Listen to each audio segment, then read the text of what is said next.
Okay, so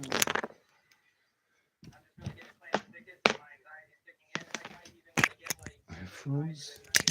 Okay, guys.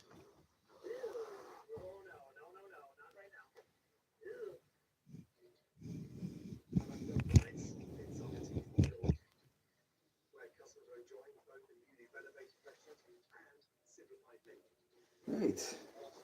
You got a kiddo. Time is it?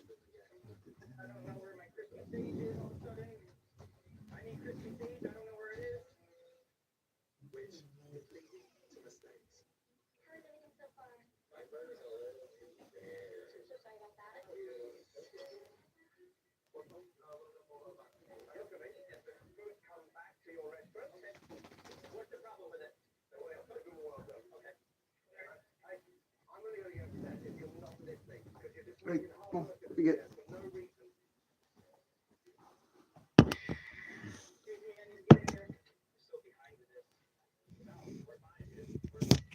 Hey guys.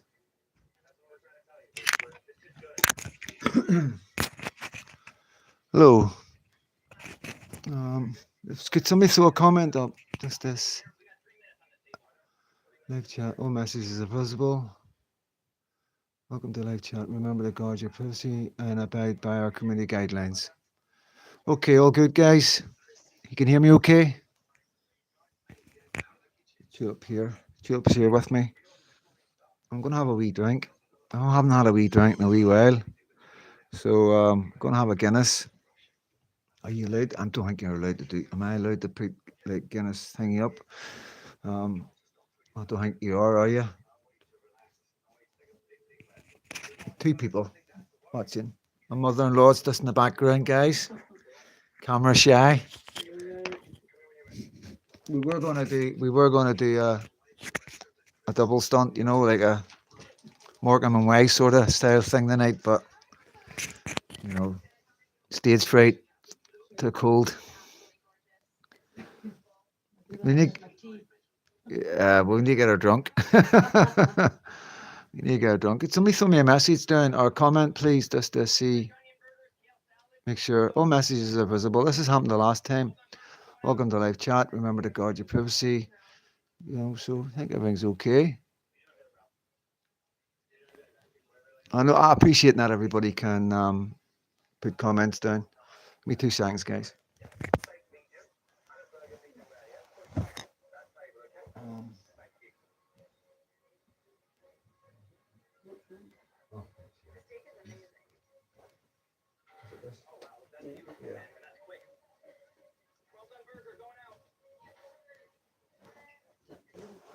No, tally's fine. Tally's fine, so it is.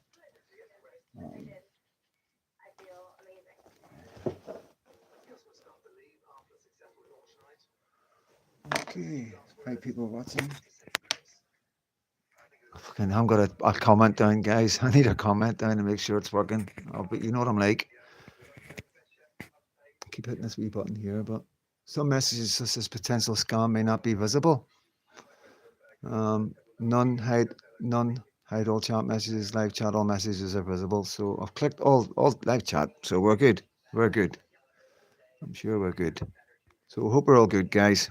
I'm just going to wait for another couple of people to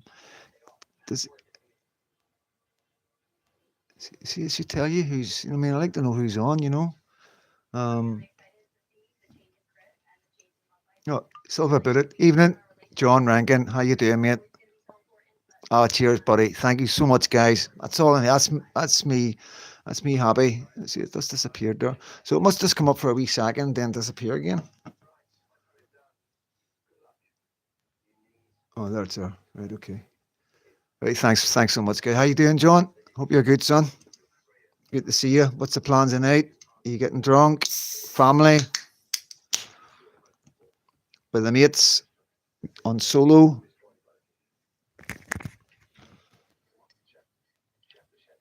I had to go and borrow a pint glass. I had to borrow a pint glass. That's how long it's been. It's going to go to a pub. Katie says, go to the pub and get one. But I wouldn't have got out. I wouldn't have got out, guys. You know. So just going to let that settle. And I'll show you it when it settles. So, yeah, guys, got areas there. Look, the good thing is this is recorded. You know what I mean? So people can look back on it, like, you know. So just want to give a wee shout out to a few people. Anne Burke, Anne. So yeah, Anne. Yeah, you're on the list, John. Going down to my mates. Oh, mate, that's nuts. I've never ever taken Buckfast because I've seen what it does to guys, and I've heard the stories in jail. You know, I swear to God, like stories, guys in doing lengthy sentences because of Buckfast. But listen, I'm just going to run through a few names to say thank you. I have mentioned a couple of these, you know what I mean, and like I say, I just picked them randomly, guys. Oh, thank you so much. She's sleeping, so hopefully, if she wakes up, I don't think she will wake up before the bells because she's not long down. But I'll let you get a wee peek at her. I've got the okay from Katie, you know what I mean. So yeah, she's still a baby, you know what I mean. So you know, but yeah, she's out cold. Absolutely amazing, like. But Julie Clark, 86 comments. 86 comments, you know what I mean? I'm blown away. Absolutely. It was so like I say, you know what I said in my video earlier when I was saying thank you to everybody. You know, I want you all that, you know what I mean? Because you got to appreciate they can't, you know, I did because I had all your names, I had everybody's names and that, and I was like, you know, and I didn't want to be favoritisms and anything with people that, because I speak to people, I'm in contact with quite a lot of people on my followers, some of them are my friends, some of them go back for a year. So I don't really mention them, you know what I mean? Because I talk to them all the time. So it's trying to get that sort of thing, you know what I mean? Where some of these can't, aren't, we're not in communication like that. So Julie Clark, thank you so much. Shane West, Ronnie C, George, Lucy Cole. Obviously, I mentioned Lucy Cole earlier. 93 comments. PK Dan, thank you so much, mate. 100 plus. You know, thank you so much, man.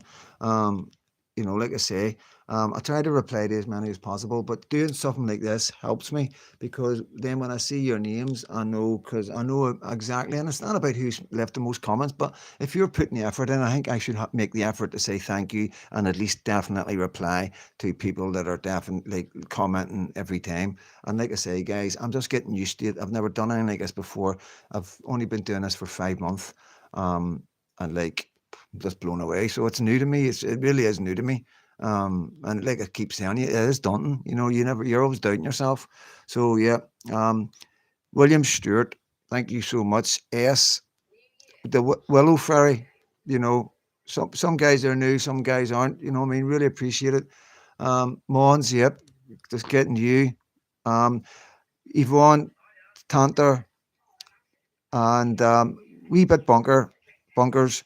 Anne Marie Short, Paul Zazdan, 100 plus. Thank you so much, mate. And like I say, I'll be looking out for your name and I'll make sure I'll be replying to any of your comments and interacting a lot more.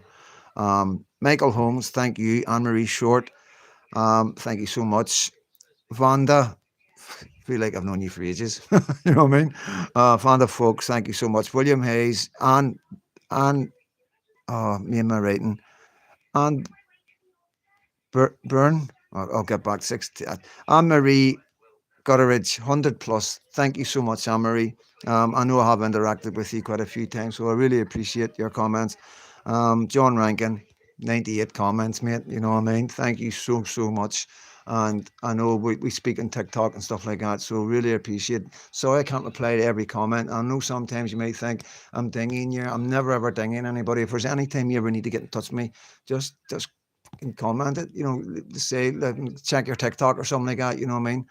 That means we can message, like, because YouTube's okay for you commenting, me commenting, but like it's public, everybody can see what we're saying. So like some TikTok and X, you know what I mean? And for people that really want to get in touch with me, people that want a bit of advice or wanting just to be told what you already know with mental health, because that's all some people take, is just you just need told what you already know to get through.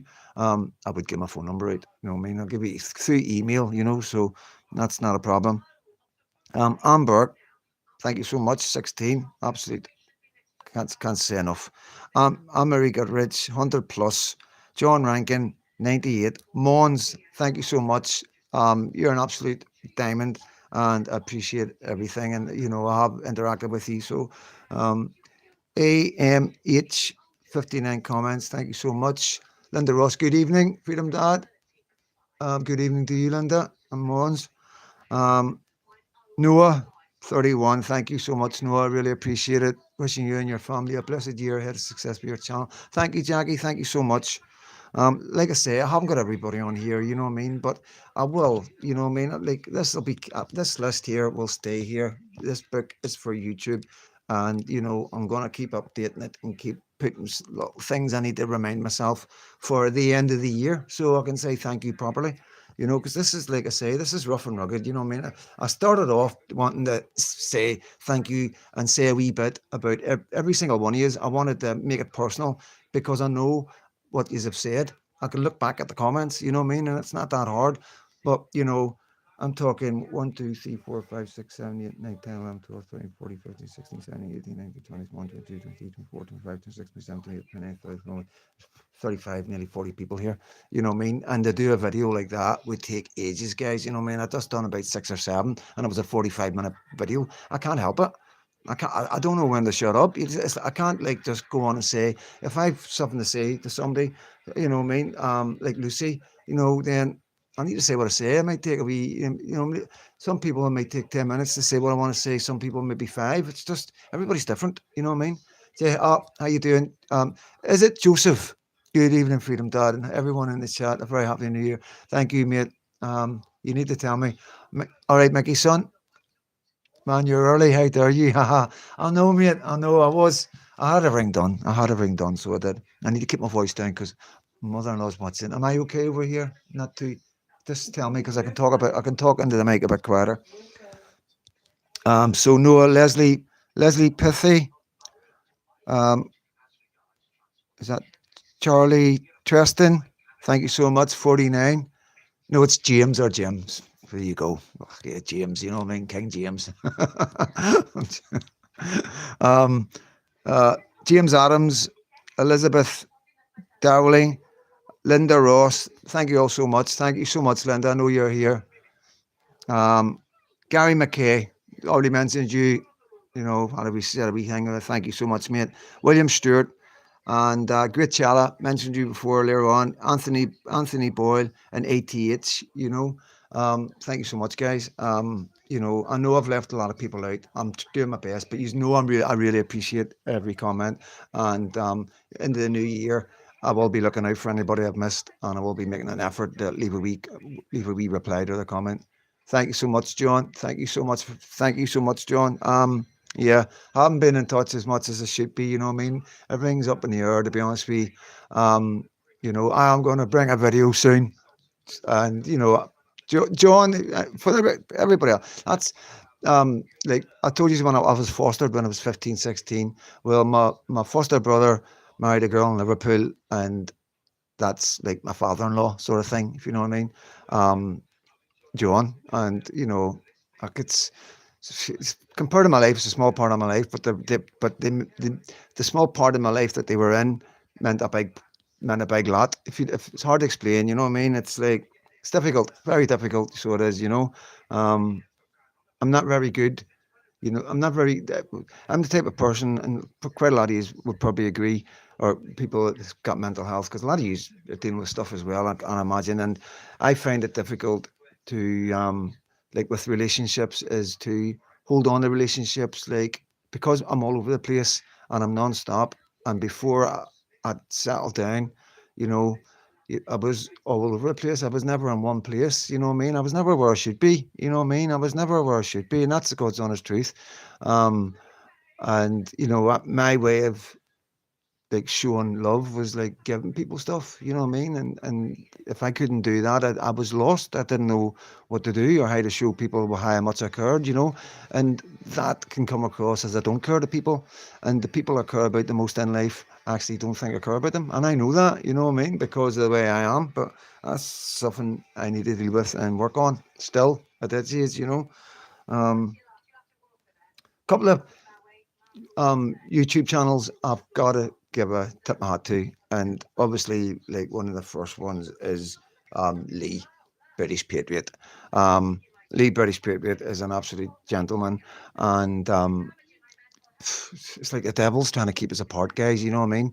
So he's came through to see me, and he's knocked the door, and me and Katie were up the stairs because obviously we live up the stairs, you know, and the dogs didn't bark or nothing, you know. But he think he hit there was a buzzer, no buzzer, it doesn't work. Should have took it down. He said to hang the buzzer, and he never got it. And he left, and I missed him, and I didn't even realize how far he was away. You know what I mean? It was like it was a bit of a thing what he did, and so I missed him that time. And then, as you know, I went to see him, got on the wrong train, you know, and I was really pissed off myself, guys, really pissed off, and felt like I let him down. I didn't know how to deal with it, and you know, so Lee, British Patriot, guys, if he's jump on, give him a wee sub. If he's haven't already, give him a wee sub. He's good content, like myself, straight from the heart. Happy New Year, Freedom Dad. Good luck. Hope you're keen and looking happiness, good health. Thank you very much, Paddington. Much appreciated, mate. And Nick, get back.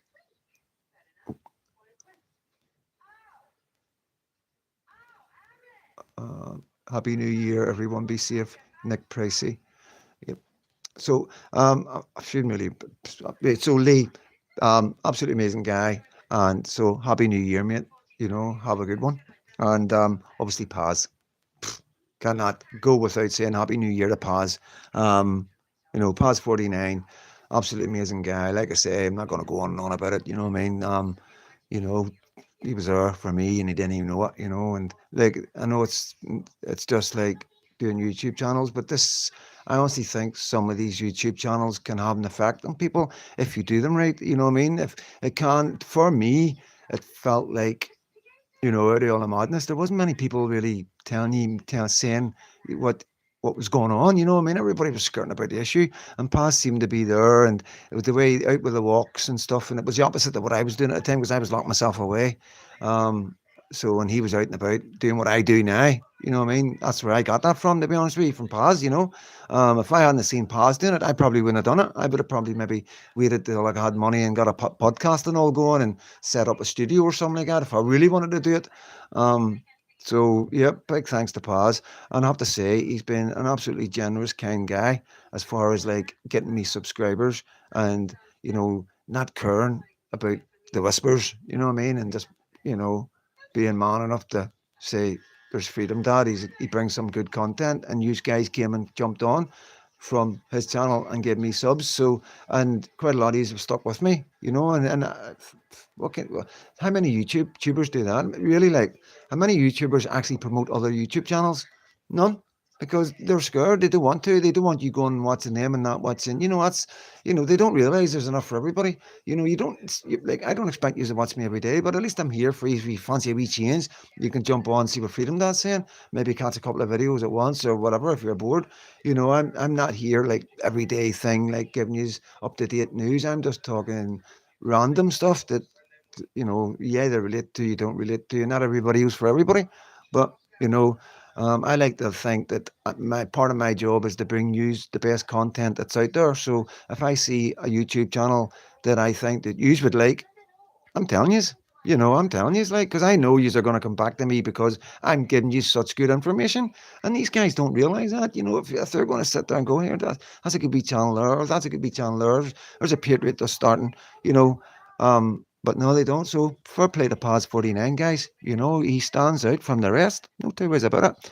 And obviously, Richard, um, personally, like, I've soft spot for Richard, and it's, you know, just I love ex-army. I'll be honest with you. Like anybody that's been in the army, I just like, you know, and I know not everybody's into that, but it's, you got to understand. I was brought up with the army. Army were out helping me when I was a wee boy. When I took no well, they brought an army ambulance out, and yeah, the army were a big part of my life. And I've just always had that wee boyish thing about the army. So, and I'd grew into a respect because I know exactly what they've been through. I know a lot of things that a lot of people don't know, about what's happened in Northern Ireland. And yeah, a lot of stuff doesn't come out because, well, I don't have the receipts. I only know what other soldiers have said. I know a lot what's going on in Ukraine that would horrify you, absolutely horrify you guys. And a guy was talking to me about it, and he was talking about it was his friends that were over there. These are British Army mate, and see, at the end of the day, it's no secret, right? I'm not saying anything out of school here. We all know the British. We know that the equipment that we're giving them can't be used. We need to use it. We know that, right? So we know there's British guys over there, and give you a wee just give you an idea what's going on over there at the minute. If they get their hands on a foreigner, British or American, they're doing terrible things to them guys, really bad things, and you know this is from these kind of things are from the horse's mouth, and there's some things going on over there that some soldiers are saying just blows first and second word right out. There's been nothing like it as far as horrific things that they're doing on both sides, like because there's tit for tat, and I mean like if two of our boys turn up, you know, and you gotta go and find them all, if you know what I mean, then it's happening, and we're talking. I'm hearing like an awful lot, just from maybe, I don't know, a couple of 100 yards, good bit of ground along the side of a forest, all just, I don't know, 20, 30 people, you know. Yeah, it's not good, guys. It's not good. So it's a different kind of warfare, totally different. I think it's changed because of the drones, you know what I mean? I don't know if you are watching it, but there's some horrific stuff out there. Like, I'm glad that YouTube has got a limit. I really am. Like, I'll be honest with you guys, I've stopped watching X because it's too much. It's too much. I was finding my mood going down because of stuff I was watching. And even though in my heart and my head I believe that there's no way that could affect me, I can't ignore the fact that when I see certain things, the next day I go, phew, and then I can't ignore it. I can't just say, even though in my head I'm thinking, I can't be affecting me like that. That's no way does that affect me, but it must be. So I've given it a wee break, because it is brutal. Seeing women get beat, with baseball bats and cricket bats and something like a woman getting set on fire, in a tube, and people with a guy filming it. You know what I mean? It's like, yeah, it's too much. Like, it's definitely too much. So yeah, there's a lot of bad stuff happening. And so with Richard, with no, he's been in Northern Ireland, and God knows what he's done. He won't tell you. These guys won't talk about it. Um, but in the end, just what he's spending his time and his effort into now with Tommy, and the passion. You can't doubt it. So fair play, man. You know what I mean. So yeah, a lot of time for Richard, and I hope he's all on his channels, um, whatnot. And obviously Paul Thorpe. You know what I mean. Can't go without mentioning Paul Thorpe. He's one of the biggest now. After Tusi. You know what I mean. But Tusi's. You know what I mean? Tusi's Tusi. He's just doing his mainstream bit, as far as I'm concerned. You know what I mean? He'll be working for the BBC soon. I'm joking. I'm joking. I'm only joking. A bit of banter on New Year's Eve, guys. But Paul, brilliant, absolutely brilliant. He's come along great. You know what I mean? From like again, these guys don't need to be doing this. They really don't. You know, there's no need for him to be putting his family and himself under the spotlight. And you know what I mean by that. These when you do this kind of thing and you get to the heights of 100,000 viewers, and you're an influencer because you're influencing people's thoughts. There's no two ways about it. People prick up their ears, so they do. They don't bother with me because 3,500 followers. Or I'm not influencing. Like 300 views a video. They're not bothered with me. You know what I mean? But like Sir Paul, they will be watching him very closely, and Paul knows that. And I don't trust them. When I say they'll be watching them, I'm talking about the government. But when I talk about the government, I'm talking about hope, not hate. I'm talking about end racism. I'm talking about little slicked, slimy I don't know, got to be careful, but you know what I'm saying? It's little things that they work for the Labour Party. They do the Labour Party dirty work. We've seen with Tommy. This is the thing about Tommy. Like I keep saying, guys, you know, it's amazing, isn't it? You know, at the end of the day, it's we this is the Tommy Robinson era. People will look back in years and will look back on the Tommy Robinson era because what Tommy has done is brought to the forefront and highlighted and spotlighted exactly the actions of the British government. You know, and it's you know, the penny's just starting to drop for the government, you know, and that's what worries me, guys. You know, I'm just going to jump off track a wee second, just as we're talking about Tommy. It worries me that there's people calling for him to go to an open. You know, Tommy Robinson cannot go to an open prison. I'm telling you now. If anybody wants to shout for anything for Tommy Robinson, shout to get him tagged. He think right. So an open prison. I've been in an open prison. Right, an open prison is exactly what it says in the box. It's an open prison. You know, anybody can walk out of it, which means anybody can walk into it. And as far as I'm getting home leaves and everything, basically what happens in an open prison is you get up on a minibus and they drop you off to your nearest centre, city centre. You know, so it worries me that they're going to put him in the open, you know. And if they do put him in the open, my advice to Tommy Robinson's team is you better get a circle around that prison and make sure it's secure. Because if they put him in an open prison, as far as I'm concerned, be careful. They're setting him up because they do not want Tommy Robinson coming out of that prison. They do not Tommy Robinson going back on the streets. They do not want Tommy Robinson going back on social media, guys. They're terrified of Tommy Robinson. They're terrified of Tommy Robinson becoming a politician. You know, this is what this is all about. They see the power the man has. They see the pull that he has. He sees how many people listen to him. You know, and that's just with the social media. That's imagine if he got on mainstream.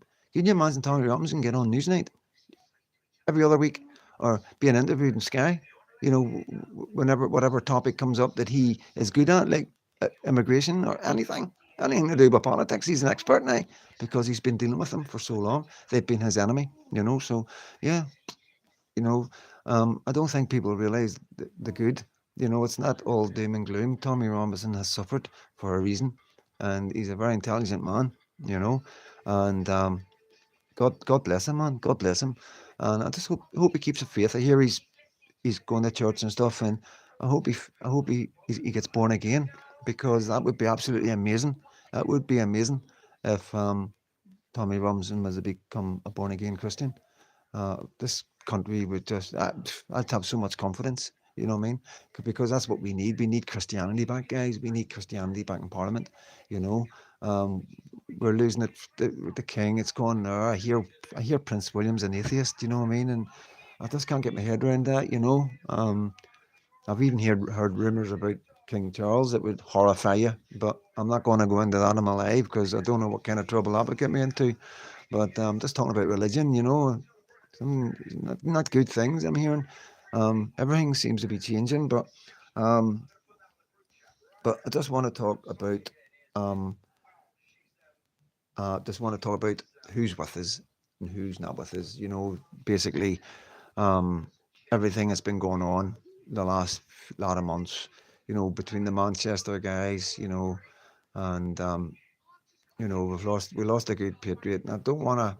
You know, we all remember him. You know, we all remember him, and it's a difficult one because you know, I'm not convinced the way it all they're saying it is. You know what I mean? I just can't get my head around it, guys. You know, I've been in prison, and I know how hard prison is, but I was in prison when it was hard. You know, prisons today they've got TVs, showers in their rooms, telephones, uh, emails. You know, they got PlayStations, Xboxes.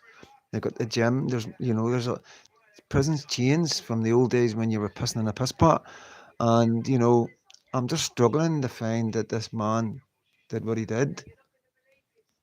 A granddad, you know, it's I've I've just find it hard. You know what I mean? Because what I know of these jails and you know the bullying that goes on and the pressure that you can be put under and the fear of the door opening. You know what I mean? Whenever you're under pressure, you know, like I say in my last video, I was in a prison in Birmingham and I had, I don't know, must have been up to 20 Muslims shouting at their window and door about how many ways they were going to do me when the door got opened, you know.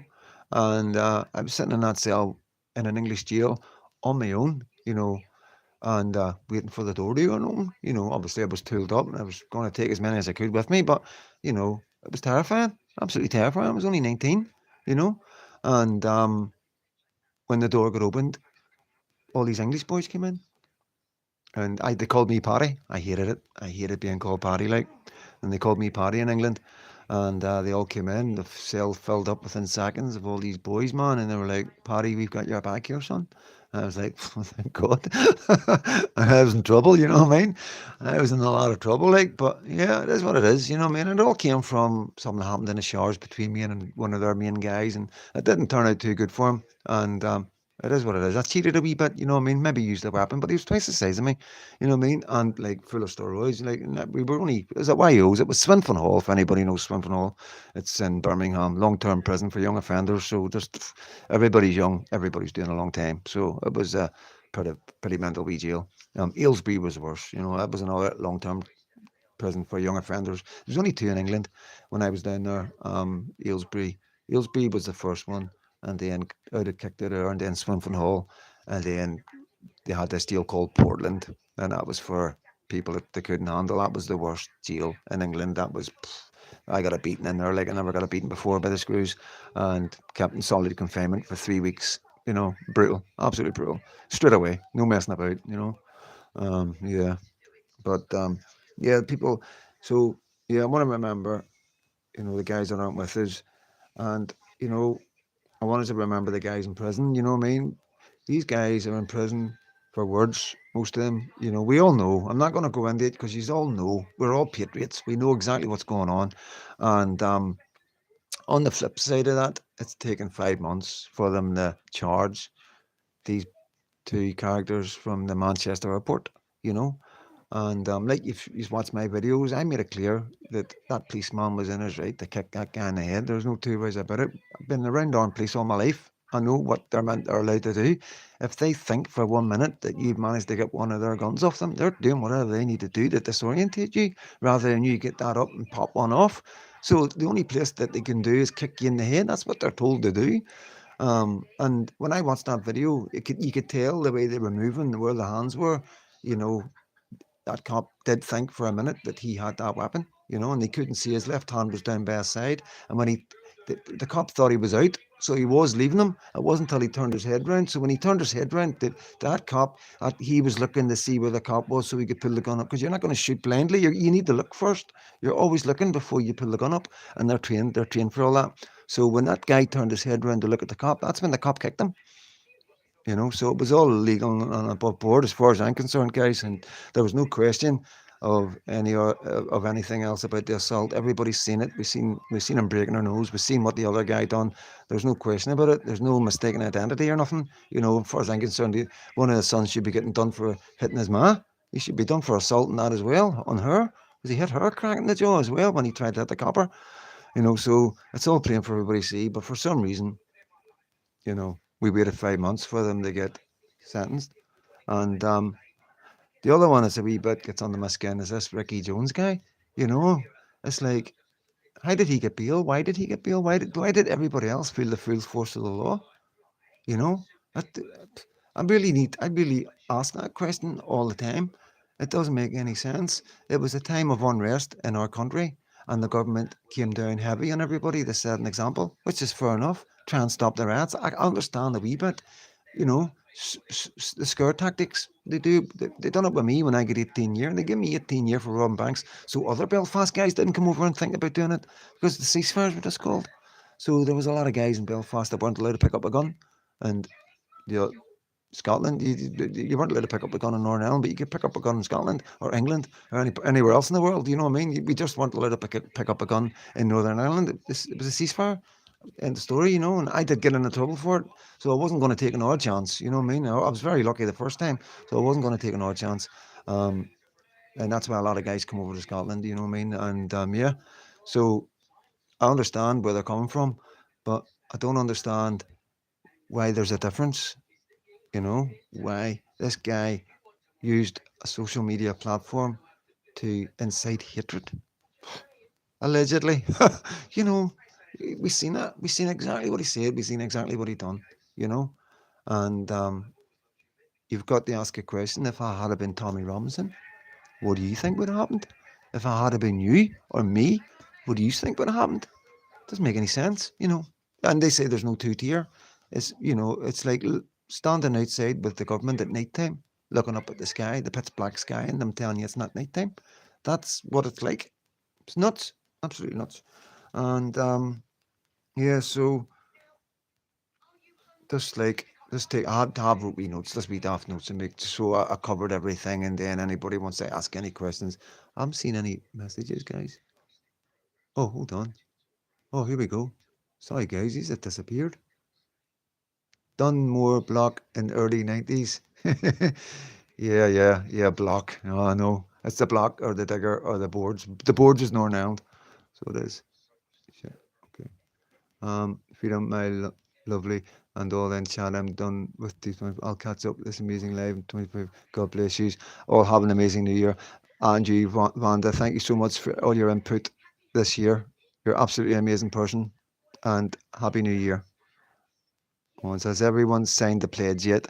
Yes, has everyone signed the pledge? Mons is asking. The pledge www.org.uk. So I'll put I'll always stick it up my videos, guys. Whoa, sorry about that. Nearly lost that. 2 seconds. Right, get this sorted here. Okay, sorry, guys. Okay.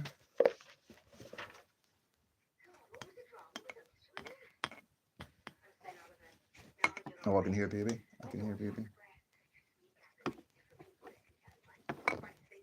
Okay. She's stirring. Baby stirring. Right, let me see. Okay. 2 seconds, guys. 2 seconds. I feel it for the parents of 3 beautiful souls. Yep, definitely. Yeah, that's the same as in this house. To be honest, there's a lot of loss. Katie's mum lost her daughter a couple of years ago. Katie found her mum was right there. 37 minutes. Can you believe that, guys? 37 minutes the life is. And that's the first time I've looked at the time. Honestly, like that is the first time I've looked at the time. 37. So that's Dartmoor. Yeah, done Dartmoor. Give me 2 seconds, mate. Good, it will do. Don't think we've got tilt. No, we don't have months. We don't. Sex Pistols sang it in the 80s. No future. Colin Harper. Oh, hello, Colin. Evening. How are you doing, son? Is that Coco? Before I say something silly. Yeah. So Katie lost her sister, and Katie's obviously lost her daughter, and Katie found her. And I think Katie went in first, then her mum was there. So this is a really difficult time, for everybody. It's lost people. So it is, guys. Deport is the only. It is, and that's the problem, guys. You know what I mean? It's like, I haven't even had a drink of my beer yet. What am I like? First beer in ages. I've got to go to work now. Enjoy your evening. Okay, mate, will do. Sorry for loss. I know, mate. I'm all right, bro. Colin, that's my brother, guys. Colin Harper. Good evening, Freedomdad man, and everyone. Sorry for attending late. No problem, Paul. I'll give you a wee shout out at the start, but you can catch it. You can catch it tomorrow, mate. I signed the plays on the first day. Richard said it was up online. Well done, Helen. Yeah. So.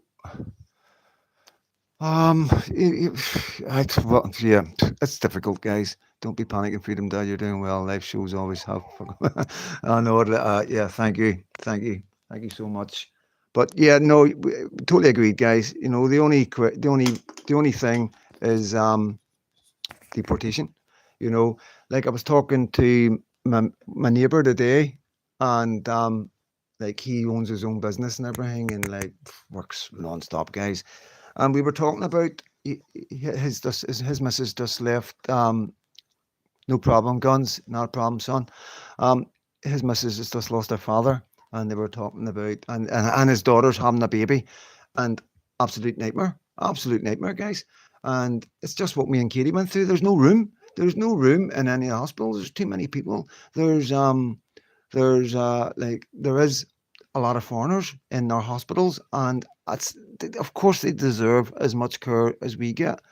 I'm not saying that they shouldn't get care. I'm not saying that there's foreigners shouldn't be in this country. We should have refugees. We should have people that need refuge, you know.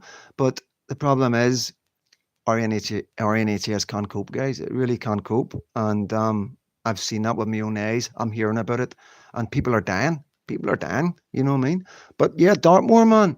Um, I could tell you a story about Dartmoor. Like, Dartmoor was one of my favourite jails. Dartmoor was one of my favourite jails. I ended up in Dartmoor. Well, I went to Dartmoor when I turned 21. So that was them going, right, you're going to Dartmoor, you know. And I was pregnant. I'll be honest with you, I was pregnant. I was only 21, you know what I mean? I used to get guys whistling at me in the jail. You know, I looked really, really young when I was 21. Colin will tell you, it's like I was, well, he's younger than me, so he probably won't know. But going into Dartmoor, by the time I got there, it was nighttime because I came up from the south of England, very south from Portland, and went into Dartmoor and it was nighttime. And you know, when you come into Dartmoor, it's like it sits down in a dip and it's just all lit up. You can imagine what a prison like. You know, Dartmoor is just blackness, miles and miles and nothing. And then all of a sudden, boom, there's this prison all lit up and it looks horrible. It looks absolutely terrifying, guys. A really old prison.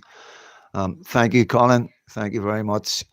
Um, yeah, and I'll be honest with you, like I was terrified going into this jail, big old Victorian jail. I heard so many stories. And when I was in England, and this was 1991, so when I was down there, they were calling Dartmoor the dustbin of Britain. So all the people that they didn't want in other jails, they were putting them in Dartmoor. And I was just a YO, I was terrified.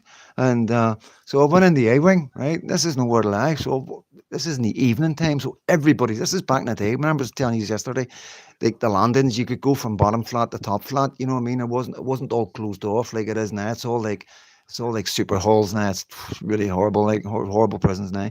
But this was like for Victorian. It was like anyway. So I walked on the A wing, like trying to like giving it the swagger. Like I'm a wee hard man from Belfast. I'm taking no shit from nobody. First person starts out getting it. You know what I mean? That's the way my head was going. Kept saying it myself. You know what I mean? Because that's the way I used to always deal with going into a new prison.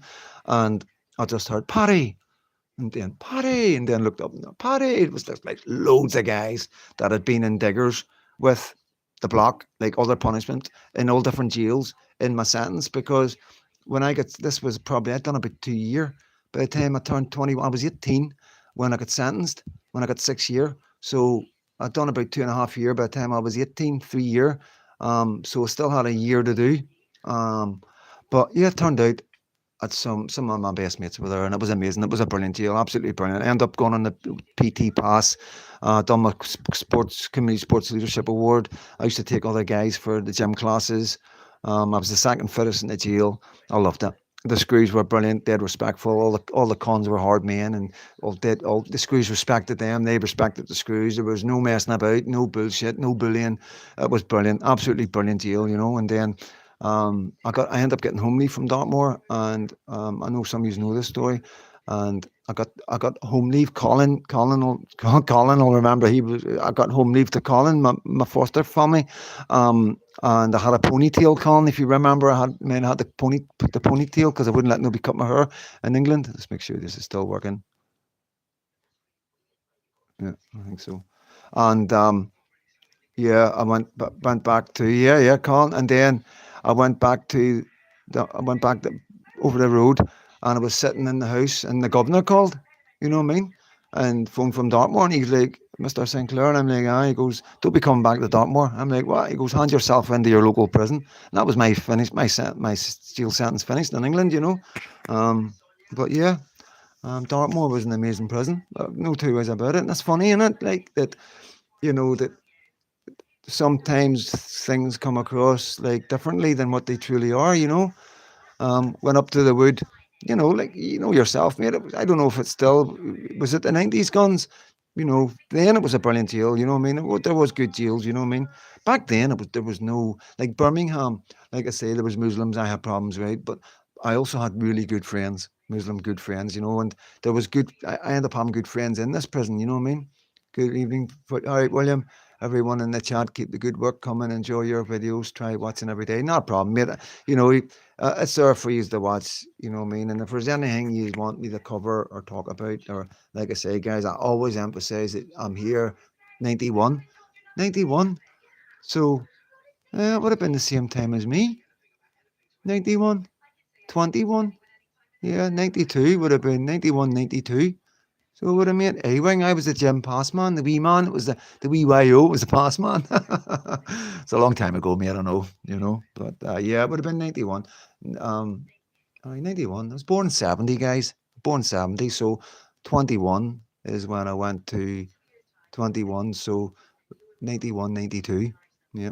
So to the new year coming, guys, this is my first drink in, geez, 10, 11 months since Katie got pregnant. So, cheers.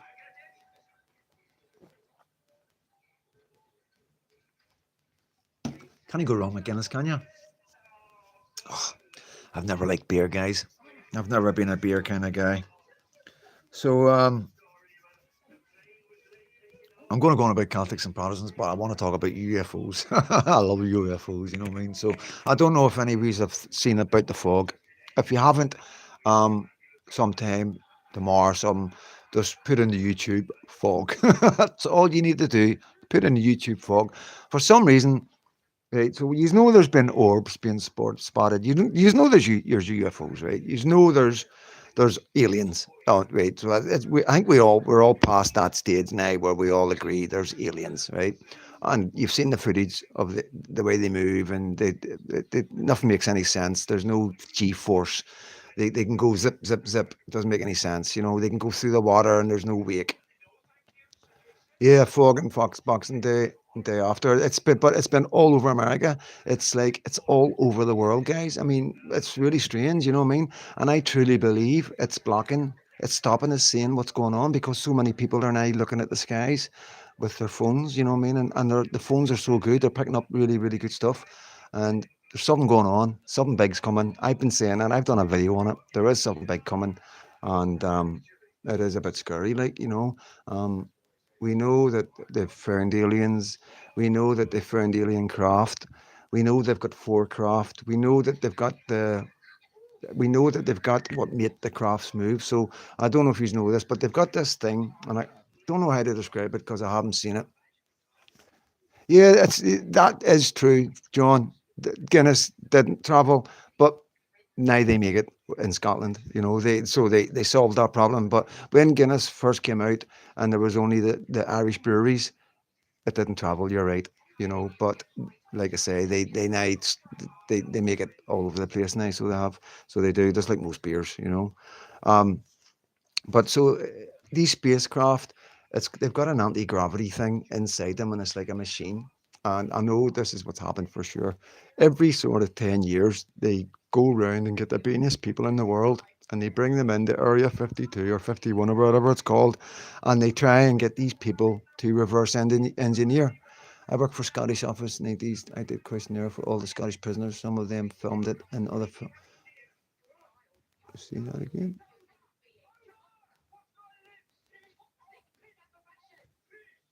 Another filled the creation box with porn picture. Going to have a shot of Bailey's with you, Freedom Dad. Well, Helen, I like Bailey's. I do like Bailey's, believe it or not. I'm surprised I never got a wee Bailey's because I really do like Bailey's. But anyway, tell you about the UFOs, man. So it's like, so in the center of the UFOs, there's this device that's what makes them fly. Helen passed me one. Oh no, yeah, definitely. That's what I've said since I was a wee boy. You'd be nuts to think that. Um, let's see, yeah, well, he's bang on. He's bang on, Linda. You know, and I quite imagine he's with you right now. And I'm not just trying to upset you. Please believe me. There's nothing I'm more sure of than our loved ones are close by. 110%. I've felt it. I've had it. I know. I'll tell you a wee story about something else in a wee minute. So, well, I know some of you have heard it, but just about a ghost that I've experienced, and 110%. And but anyway, so the UFOs, I've got this device in the middle. It's an anti-gravity thing. It's what makes them go. You know what I mean? Any way they want, and there's no G-force. It's like something that surrounds the ship and takes away the air. So it's hard to explain, right? So they get scientists in to try and reverse engineer this thing because they're trying to work it out. It's actually killed people. So it has when they've tried to cut into it. So they still haven't been able to do it. They still don't know what it is, what it's about, how to turn it on, how to turn it off. I think they know how to turn it on and off. I'm not 100% sure. I think they've used one of them, and that might be something that we've seen that's been captured, but there's quite a lot going on. So there is. Also, my son Linda is an asshole for a part. Yeah, it is. It is, mate. It is, James. It's and this is what's good as well. This is what it's about. You know what I mean? Because nobody understands what it's like to lose somebody. Like nobody knows what it's like to lose a mum. Colin does. I do. You know. So like I'll always be here for Colin if he ever needs to talk about it. And this is the good thing about a community like this is people who are going through the same thing can be together, can talk to each other. You know what I mean? If you want, I can get you connected. Just say to me, send me an email and say, could you ask such and such? Could I give her my number? And I would just put it out there, and then they would email me and I would pass your number on. So there's many ways we can all contact each other, guys. And this is the whole point. You go through life, and some people aren't meant to be in your life, right? They aren't. You know what I mean? And you have no control over that, no matter how much you like that person. Some people aren't meant to be in your life, but it also works the other way. Some people are meant to be in your life. You know what I mean? And you know, I don't believe in coincidence. I think when you go through life, things happen, and you either grab it or you pass it by. Um, UFO, YouTube, green lights and troops everywhere, wild night and joy. I will do, mate. I will do. When I was 26, my now when I was 36, I'm 64 next month. Yeah, doesn't matter what age you are. It really doesn't. I think it would be harder for you, Helen, than it was for me, to be honest with you. I only had 8 years, you know what I mean? So it was 8 years of memories. I couldn't imagine what it would have been like to have 26 years of memories or 36 years or 40 years of memories. I really don't know how I could handle that, to be honest with you. Like, so, you know, that's why I always say there's always somebody worse off on you, and, I deal with it, by I'm starting to deal with it by helping other people, you know what I mean? But like it's been difficult, and sometimes you think you deal with it, but you haven't. You know, look, it is what it is, guys. Everybody's different, but I am here. Like I say, everybody's individual. I can't give you advice and just sit here and go, this is how you get over grief. This is how you get over loss. This is how you get around it. There's all the rest of it. Everybody's different. Everybody has a different understanding in the world. I could sit down and say to you, listen, I've been on this planet. I know for a fact my mum has been there. When I was in prison, right, my last sentence in shots, right, there was a guy called the Vampire Killer, right, very famous guy in Scotland that killed his best mate. He said he watched a film called Thingy of the Damned or something, and the devil told him to kill his mate, and apparently he ate a bit of him, right? So they called him the Vampire Killer in the papers, and that's what they called him when he came into prison. But the guy was a very weak, vulnerable person. He wasn't a criminal, very strange character. Slept in the dark, never had a light on, had his window blacked out. Very, very strange. So the screws would pick on him. Prisoners would pick on him. It was a shame. It was really bad what happened to this lad. I know he's a murderer and all the rest of it, but he's still a human being, right? And there was a lot worse than him in there, I can assure you. And so in shots, this was the NIC, the National Induction Centre. That's where you do the first bit of your sentence when you're doing a long-term sentence in Scotland. You go to the NIC, and then from there they decide where you're going to go. And so in shots, you've got like B wing, C wing. B wing, they call it the Bronx because it's really, really rough. So they told him that he was going to the Bronx, and he didn't want to go to the Bronx. So he said to them, I don't want to go to. So they said, you're going to the Bronx, you're going to the digger, the block, punishment block, the boards. So he was like, end up in the digger. So what he done was, so you got to understand, cells in prisons these days are suicide proof. Truly are. They're really, really difficult, And But what he did, but he don't know if I can go into detail with YouTube. But anyway, he managed to do it anyway. He's banged his head off. He's banged his head off a bar. He's knocked himself out, and his body's went limp. Right, and that's how he's done it. So it was the next day, or not a couple of days. I was moved into the cell next door to the cell. They told me it was the cell next door. Right, it probably was the cell that he done it in. You know, obviously they're not going to say, yeah, it was that cell. I was told it was the cell next door, right? So anyway, that night, I'm laying in my cell on my own in the digger, and I felt a presence, and I was like a doovie, like doovies in the presence. I'm like got the head doovie over my head. I'm trying to get to sleep, and I felt this presence in the cell, and I was wide awake. It wasn't a dream.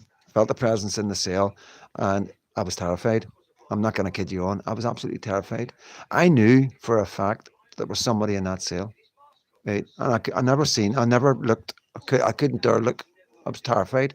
But 110%, I knew there was a presence, there was something in that cell. And don't tell me how I knew it, but that's what I felt.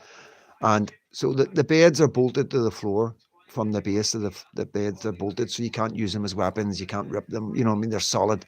But there's a wee bit of movement because it's the feet that are bolted. So you got the metal bar at the head, and you got the metal bar at the feet. You know, and then the metal that you're laying on. So it's top heavy. So there's movement. You can give it a wee shake, and that bed moved back and forth. 110%. I mean, and just as much as I knew that the presence was in the cell, I knew it was gone, you know. And like I say, it's not a dream, guys. 110%. It's the only time I've experienced anything like that. You know, I did a Ouija board when I was a wee boy, and I spelled my mother's name out. Didn't even know her name was Marjorie. You know, that ended up freaking me out later on because I was too young to understand. I was really, really young, really young. My mum had just died in an empty house, 6, 7 years, done a Ouija board with a glass and spelt Marjorie. And I didn't know my mum's name was Marjorie. There you go, you know. So, but yeah, that was him. Had to be him. You know what I mean? So, like, what I'm trying to say to these guys is, if bad spirits can get through, why wouldn't good spirits want to get? Why wouldn't good spirits come through? If think about yourself, you're a parent and you've died, and you've got a chance of being next to your child.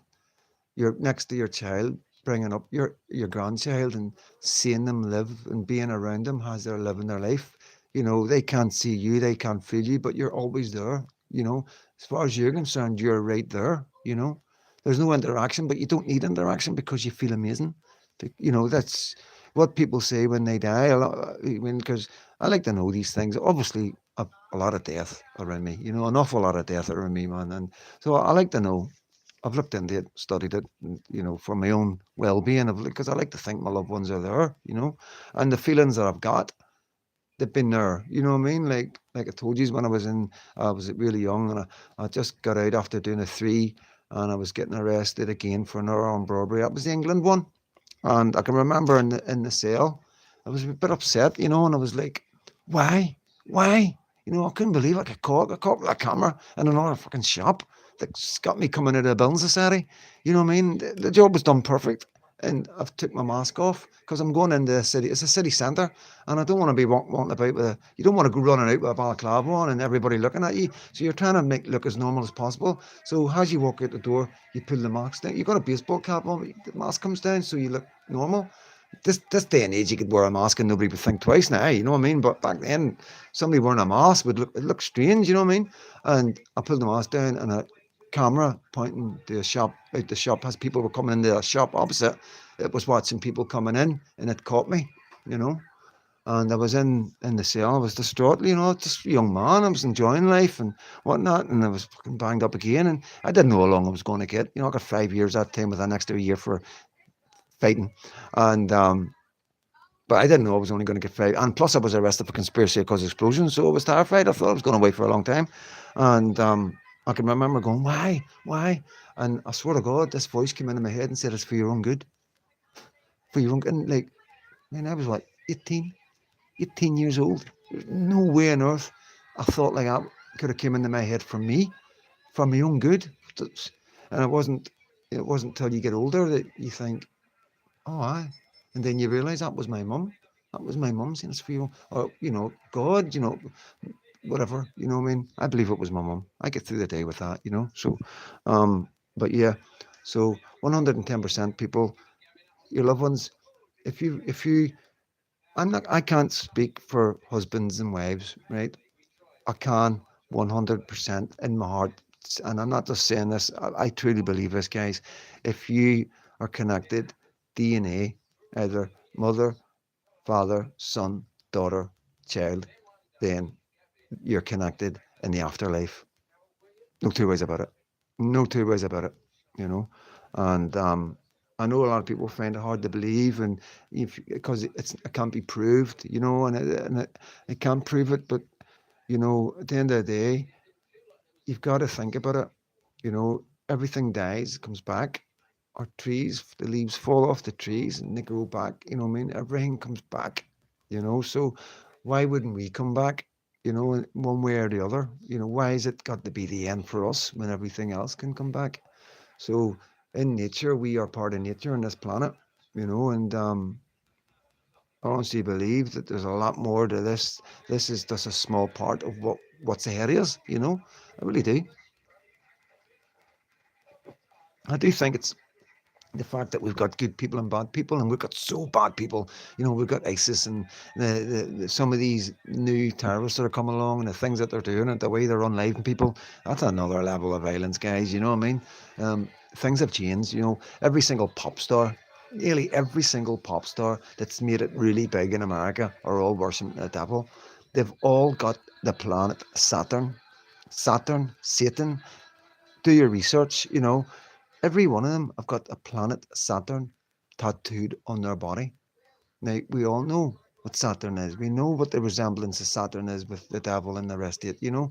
And, you know, these people are worshipping the devil. These people are saying to the devil, if you make me famous, if you give me everything I want, I will be your servant. And they think, like a lot of people think that this is it. Once you're on this planet, once you die, the lights go out and it's all over. No, there's a price to pay. You honestly think you're going to get one group of people, like kids in India and Pakistan, and like people that are in really horrible situations, being sex trafficked and all the rest of it, and getting tortured and all horrible things happening to them the whole way through their lives. Some of them are prisoners or slaves all their lives. And then on the other extreme, you've got these people that are just singing songs and then making billions and trillions, and you know the two extremes. There's no way you're going to have them two extremes in this world and tell me that at the end of it, for everybody, it just goes dark. No way. There's a reason why the good never do well and the bad always seem to do very well in life. And there's a good reason for it, guys. And you just got to have your faith. And when I say faith, I mean just be good. I'm not going to say here you got to be a Christian, you got to go to church every day. You got to read the Bible. It helps. You know what I mean? The way I do it with people, I always say to them, you don't need to do them things. Just be a good person. Be kind. Be loving. Be considerate. Try and turn the other cheek. Always look for the fault in the other person before you get angry. And I honestly believe once people start doing that and start living that Christian way, then they start to be intrigued and they start to maybe look at the Bible and maybe start looking at wee palms, or somebody will say, oh, such and such John chapter, blah, blah, verse 3, whatever. And they'll go, oh, how we look at that. And then I'd like to think something clicks, and then they do the rest themselves rather than me saying, you've got to read the Bible, you've got to pray every night, you've got to go to church, you've got to do this, you've got to do that, you can't swear, you can't drink, you know.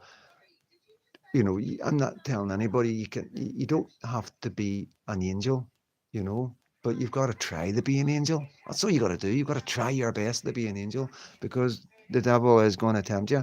There's no two ways about it. He's a very powerful person, and he can get into your head, and he will tempt you. He will. Whatever your demons are, whatever your vices are, you will get them. They will be put in front of you. I'll tell you a story one time. So I was trying to stop smoking weed, really, really trying to stop smoking weed, and because of my moods and because of my anger, I used it to keep myself calm. I knew as long as I was smoking weed, I'd never lose it bad. I was too, I would never, you know what I mean? I would never really, it was just kept me nice and mellow.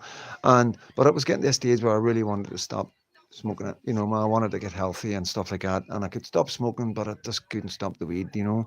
And, so I've went down to my foster mums and my foster dads up at Keith, and I've went up, took Lily, my wee pug, with me, and planned to spend a week or so there with no cannabis and just, you know, do it there, you know, away from my peer group and my offending behaviour, you know, with the cannabis.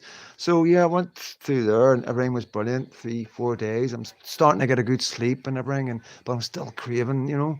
So I've took the dog out a walk away up this country road. You know what I mean? I mean, it's Keith, on top of Scotland. It's in the middle of nowhere. I mean that, like it's nearly the Highlands, you know. And walking along this country road, and I mean, in the middle of nowhere, in the middle of nowhere, and there's this like graveyard on the left hand side, and I'm walking by the graveyard, and I just happened to look down to my left hand side. What was there? A grinder, a cannabis grinder. So I picked the grinder up. What's in the grinder? It's full of cannabis. You could not make it up. This place is in the middle of nowhere, you know. And yeah, the devil tempted me, and yeah, you know, um, this is what I mean. You know, mad coincidence, or was it a temptation from the devil? Who knows? You know what I mean? But I honestly think that when you try to do good, you're going to be tested from all directions, guys. Um, yeah. So yeah, I like the UFO thing. There's something happening. There is something big happening. So there is. I don't know. I really don't know. I can't say what. It's like there's orbs, you know, there's orbs there, and there's things moving about. The fog is definitely hiding something. The fog has came from nowhere, and it can't be the way all over Britain, all over America. And then we've got the Peru incident with like a tsunami going on in Peru. You know, a lot of things are happening that shouldn't be happening. The weather's gone mad as well, the way the storms are. We're getting tremcails up above us all the time now. I'm going to do a wee video about it. Just with my own videos that I've picked up myself, because I don't know what it is. Now, it's either somebody said to me, Mark, you must just be in a bit where there's a lot of traffic. You know, that's fair enough. I've got Glasgow this way, Edinburgh that way, so I've got two airports. But I see the planes in them airports. Them planes are lower. You know what I mean? I can see them coming and going. These planes are these are really high up. And if it was exhaust fumes, right? I've got a video of one of them, and you can follow. I'll show you the plane in the video, and then I'll trace back and show you the chemtrail. And in the sky, there must be at least 50 chemtrails all in a line. I've got the video. So as I'm following this particular chemtrail, it's fresh out of this airplane. There's a gap, right? There's a gap where the chemtrail stops, nothing, and then starts again. And at the gap, at the end of it, it's really thick. It stops, and then it starts again, and it's really thick, and then it narrows back out both sides. So what I think's happened is they're using some sort of container, right? And it's flying along and all this stuff's coming out. Now, when it comes to the end of the container, it probably throws out more than less. So you've got more coming out, and then it stops. Then the next container kicks in and it throws out more, and then thingy's down to an average level of whatever it's putting out. That's what I think. I don't think an engine is going to stop its engines up that high and then start the engines again. You know, that's the only other explanation for there to be a gap. If it's exhaust fumes, then that plane turned its engine off. Now, can a plane turn its engine off? Do they turn their engines off? I couldn't imagine a plane turning its engine off way up at high. I'll bring the video. I'll bring the video this week, the week into the new year for you, so I will. And yeah, you can tell me what you think, and I'll throw the other videos up that I've got. Quite an amazing one from a few days ago. It was like shape of a. It was just all different. It was just a small area, and it was like a Star of David a wee bit. To be honest with you, very strange. So I'll put them up in a wee and I'll do a wee video about it all. So what time are we at? What time are we at, Sean? 10 o'clock. 10 o'clock. Oh. So baby's is baby awake? She's on. Granny's getting a cuddle, so she is. But I'm gonna go for a wee smoke, guys, because obviously smoke out the back now. I will be back in 10 minutes if that's all right. Tulip's here, so you can keep a wee eye on Tulip for me.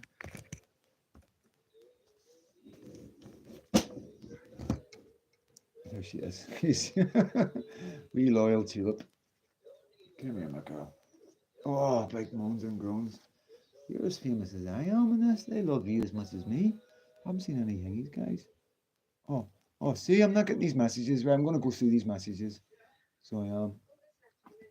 Better in call, you know you're safer. Not going out. Good lad. Good lad, Colin. Lost my mum when I was 12, but I think it would be worse losing a child. Yeah, no, you're right, mate. You're right, William. Did I get this back?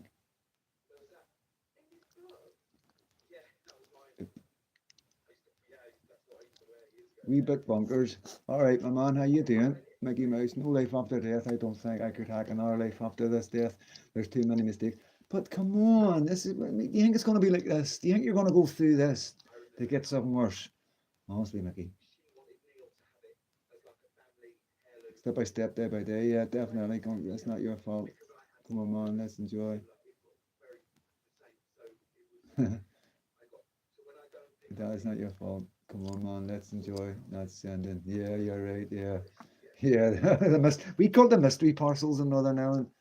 There's several subjects. Yeah, there is, John. Or a kid sent me some weed and post and it didn't land.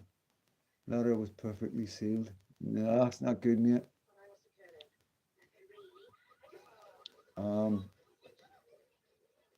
Devil nicked somebody's grass to give to Fifi. Have you still got boy?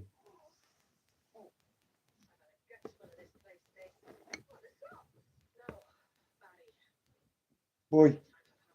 Boy. Boy. Boy. Can you see him?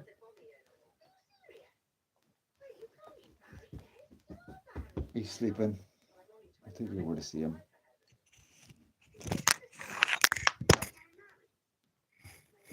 Hey, boy. It's your Uncle Colin. That's your Uncle Colin. Really? Yeah, I still got my boy. He's an old boy now, Colin. So he is. He's an old boy now, like. So 2 seconds. Yep, still got boy. How did you come up with Tulip? Sorry, that went early. I didn't finish. There he is. Okay, he's sleepy. Yeah, he is. Tulip is boy's granddaughter. Yeah. So boy had give me a cracking pup, and my mate Pedro has got him, and Pedro bred his dog and got a pup off the bitch, and that's who we got, Tulip. So yeah, that's Tulip's granddad. So it is. Yeah. You haven't met Tulip, Colin, have you? Miss Poppy, so I do, mate. I miss Poppy still, like, God, maybe. Aye, that big Davy, like, mate, you really suit your glasses. Thank you. I hate my glasses. I really hate them. So I do. She's adorable. Thank you so much. She is a legend. Like, she's a teacup. So she is. She's a wee teacup pug. She's my baby. She's just like a baby. She's always been like a baby, so she has. She just loves cuddles. Like, she would just lie here like this. You know. So every night in bed, she every night in bed, so turn everything off. Oh, Katie's trying to phone. Sean, Katie's trying to phone you. Thank you. So every night in bed, when I turn everything off, like I'll sleep on my side, and she comes up and lies right next to me. You know, just like cuddles right like under my chin. So she will, and she'll lie there. Oh, my speaker. Sorry, guys. Sorry. She'll lie under my chin, and until I fall asleep, and then she goes away and finds her own wee spot. But yeah, she's amazing. We have a zoo down here. I know. I was wanting to get into the birds, Colin, to be honest with you. You know me, with my birds, like. So Colin has a few birds. You can tell as many birds you've got at the minute, mate. Freedom Dad, you've lost your mic. Yeah, thanks, Paddington. Yeah, sorry about that, guys. Sorry about that. Yeah, but I was just saying about Tulip. That's what I was saying. Is everything okay over there? Yeah. Just she keeps on. Hello. Oh, you look cute. Oh, you look stunning, darling. Got 3 years at the moment. You look stunning. Yeah, I'm just gonna get a wee smoke, guys, but I will be back. I will be back. Don't be going anywhere. I am here for a wee while. Like we'll do a wee questionnaire. You can ask me questions or something, but I've still got stuff to talk about.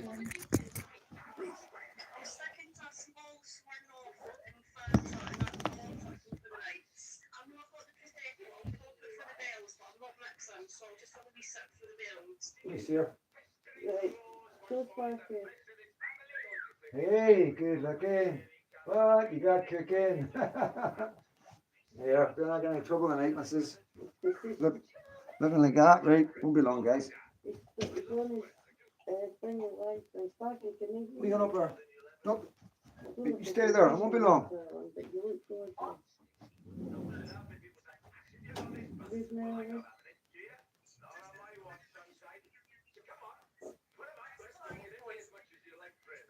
Nah, it's fine, honestly. I'm not going to tell you.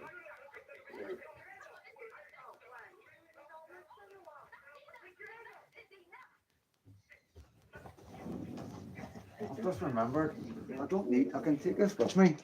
I can take this with me. I don't want to be rude, guys, you know what I mean?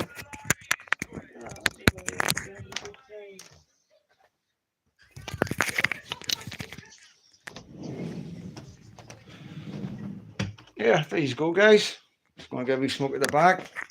So, what's aliens, yellow wheel? Best dogs ever, yeah, definitely. No, 2 seconds, guys.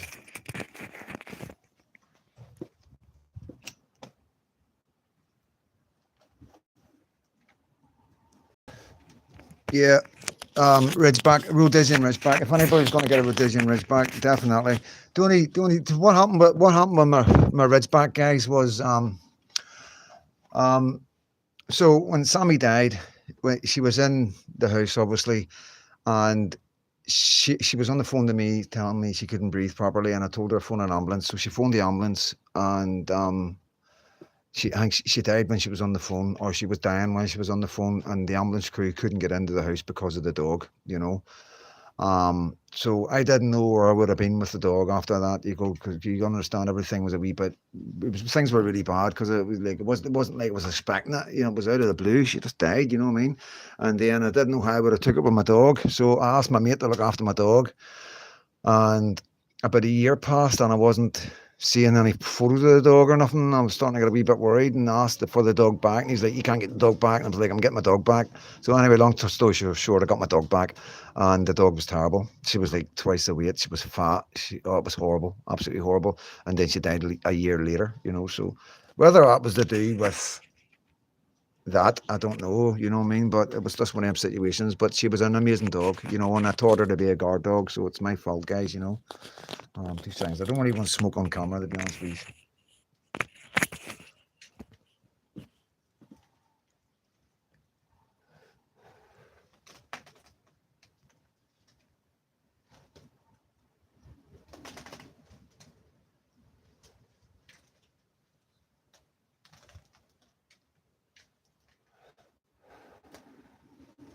So you're not drinking tonight, Colin?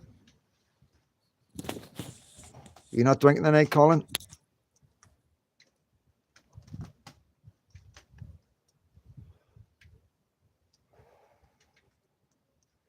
Yeah, I've got some good photographs of you and Big Poppy. Like, she liked you, so she did, mate.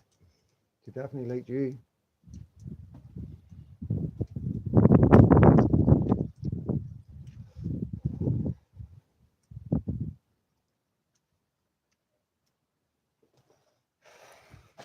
Right, guys.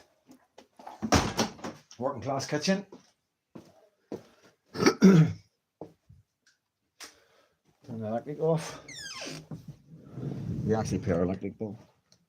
Sean actually pays our electric bill, so she does. She's the only person in the working class around here pays it. Everybody else is stealing it.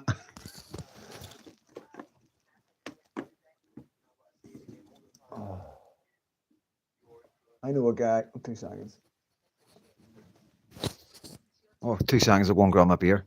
But I know a guy who has his electric wired to a lamppost. He has an extension lead running to a lamppost that's outside his garden, and he's connected to the lamppost. I mean, I'm not going to tell you, it's nowhere near, like, you know what I mean? But yeah, unbelievable. 2 seconds, guys.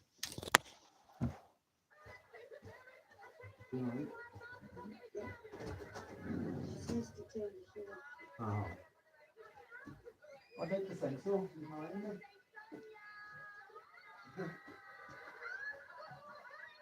That's nice.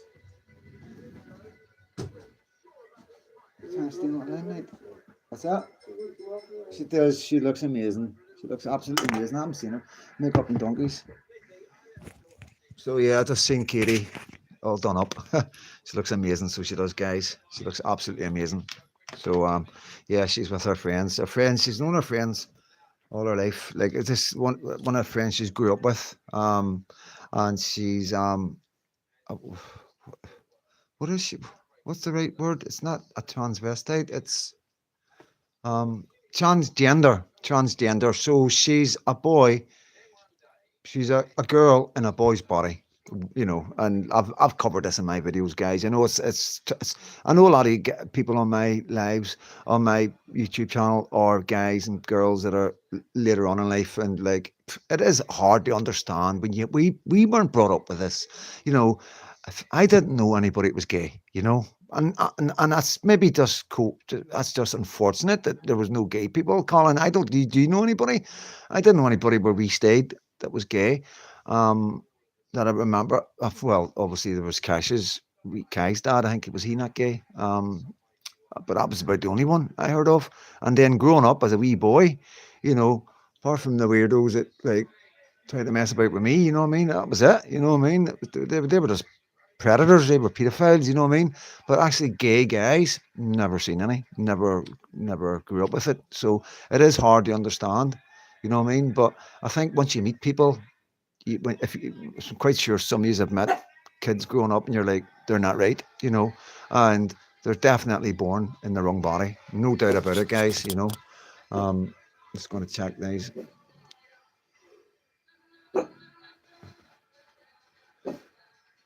No, bro, not had a drink from last year. That's really good, Colin. Well done.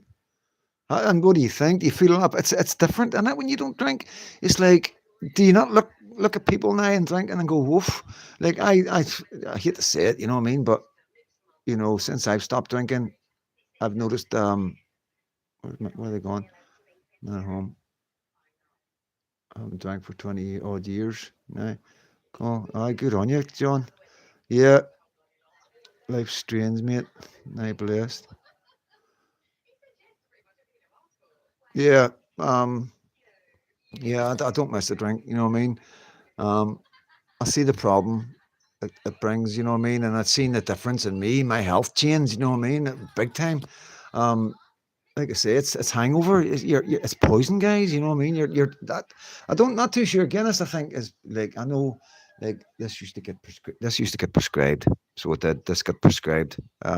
Doctors used to say, well, a Guinness a day and that. You know, and I think it's a wee bit different than lager and other drinks. You know, it's more. I think it's more organic. Maybe, maybe wrong, but I think like the spirits and that, definitely poison. You know, like I used to make the drink in the jail. And believe you me, it was like from bacteria. You were growing bacteria. That's how we did it. They used to get like the fastest drink I used to make would be with pure orange juice, and you would put pure orange juice in a bottle until it went all stringy. You know, believe it or not, you know, when pure rotten, and once it goes, you gotta make sure it doesn't move. And it's just strings. You know, well done, Mons. You know, it's like, you know, I'm having a wee drink tonight, but this will be the last drink I'll have for a long time. You know what I mean? I don't miss it. I don't need to have a drink, and it's good. You know what I mean? I can go out. I can go out and meet anybody and talk to anybody, and you know, like with it, I don't need, like I say, I don't need a drink. You know, I have other problems that make me can't go out, but drink didn't make them problems like my social problems. It made it worse. You know what I mean? I didn't have that. And my fuse was shorter. I wasn't a bad drunk. I used to love Ooch. Do you remember the pot scene? Oh, um, yeah. No, I'm quite happy not drinking. Like to be honest with you, but I will have a wee couple of pints a night. You know what I mean? Why not? Um, but yeah. But UFOs, we all know the UFOs are here. I enjoy it more when we go to Bulgaria. Bulgaria. Why would you go to Bulgaria, man? Bulgaria, of all the places in the world, you know. I've had a bottle of Morgan Spice in the cupboard for the last 2 years. I'm the family taxi. Oh, wee Bix. What's that one? Sorry, I missed that one.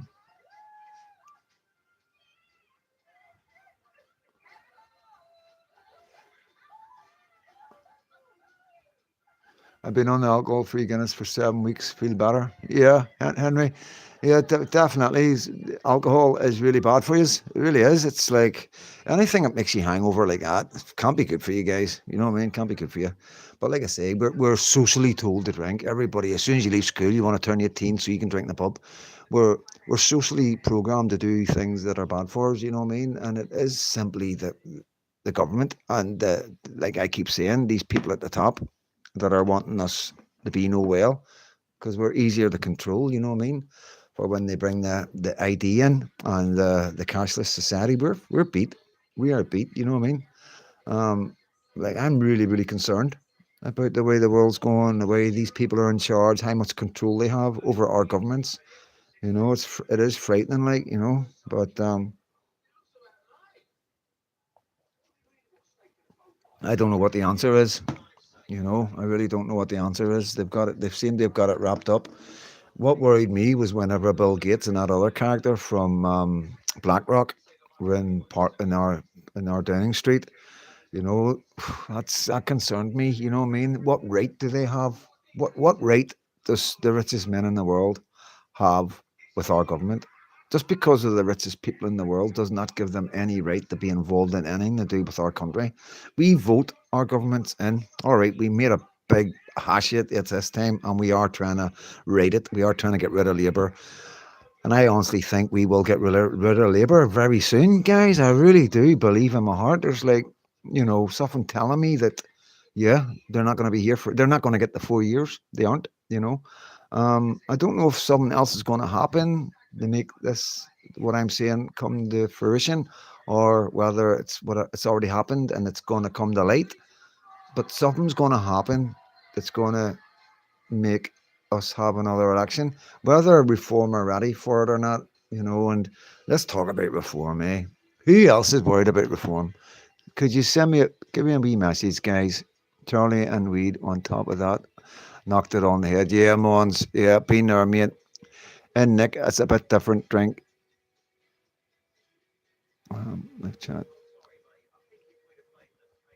Setting off fireworks early here, Call. I'll tell he's jumping. Oh no, the dogs take it. Do you like playing cricket? No, I've never played cricket. I've never been a crickety kind of guy. Where would I play cricket? Come on, you know, I mean, you know, from Belfast, you know, we don't have cricket in the working class areas. You know, what I mean, you're looking. I mean, I wasn't. Scotland's really good for football. You know, really good. Like, amazing for I don't know why my my chat isn't staying up, guys. Yep. So what was I saying there? No, I don't play cricket. Never played cricket. No, baseball, played baseball. But most games I've played in the jail. Football is the game that people we played growing up in the streets, you know, and that was it. Rounders, maybe, you know, in school when we were in primary school and stuff like that. Um, but no, talking about like the Labour government and that, um, you know, I don't. They're definitely not going to be here for long, guys. Cricket is like watching paint dry. Well done, Mons. I'm 61. I've never smoked or taken drugs, and I don't drink anymore. Well done, Linda. That's the only way. Only way. Ice skating. Ice skating, Colin. It's a bit random, but yeah. I honestly think like we will get rid of Labour. I really do think something's coming. But like I say, with reform, guys, you know, I don't think reform will do it. Like, so this is the way I look at it, right? So the people that have effed this country up is the people at the top, and I'm not talking about the top of our government, right? This is like I'm 100% here, guys. So my serious communication during the first Gulf War blow your head off after a couple of days. Next one, William. Um, so yeah, um, so basically, we understand that immigration into this country is, oh, happy new year, mate. Happy new year. Hope you have a good one and you're not getting too drunk, mister. um, so what I'm saying is like, you know, the immigration, like what's going on in this country has been set up. It's been like an experiment, like they say, and it's a lot more. There's a lot more happening than we know. Believe you me, there's more going on that we actually understand right now. The figures are way higher than we understand, and I think once we do realize exactly how many's here, and we're in trouble. I mean, there's no two ways about it. So I honestly believe that in my heart, in 30 or 40 years' time, this country's going to change completely. And I do believe one day, I was talking to Sean earlier on about it. And I do believe, guys, I do believe that one day, not so far in the future, that our history is going to be wiped out. This is going to be a Muslim country. And eventually, everything that you know about England, Scotland, and the mainland is going to be gone. And it's just going to be a completely different continent, and I think this is what the plan is from the people at the top. And I don't really know why, whether it's an overflow, maybe they can see that there's too many and they need to, push them here, and this is what they're going to get. This is where they're going to be for this is now going to be a Muslim country. This is what I truly believe. And I think it's the people at the top that are pushing this. So when you think about this, these are people who are really intelligent and they only work with people that are involved with the establishment, like Biden, people on the far left, like Labour, um, and like establishment. Like, I do believe that reform at the minute are still working with the establishment. I don't believe in my heart that they are prepared to go against the establishment. Um, and that worries me. And I think when it comes to the crunch, you know what I mean? I just think that they have more power. They've got things going on that we don't understand. I think they've got something over Labour. They've got something over Starmer. They've got something over the Bidens or something that doesn't make any sense. You know what I mean? It's like, we know what's going on and we're just people in the street. So they must know what's going on. They're government. They know the figures, So will reform pull through? We need a political party that's going to get rid of everybody that's becoming. It's not the next thing to say, but the only way this country can survive right at this minute is by deporting the people that's come, because we can't keep going, um, and I just don't think they'll do it. I think it's going to be hard for any political party to deport the people that need to be deported.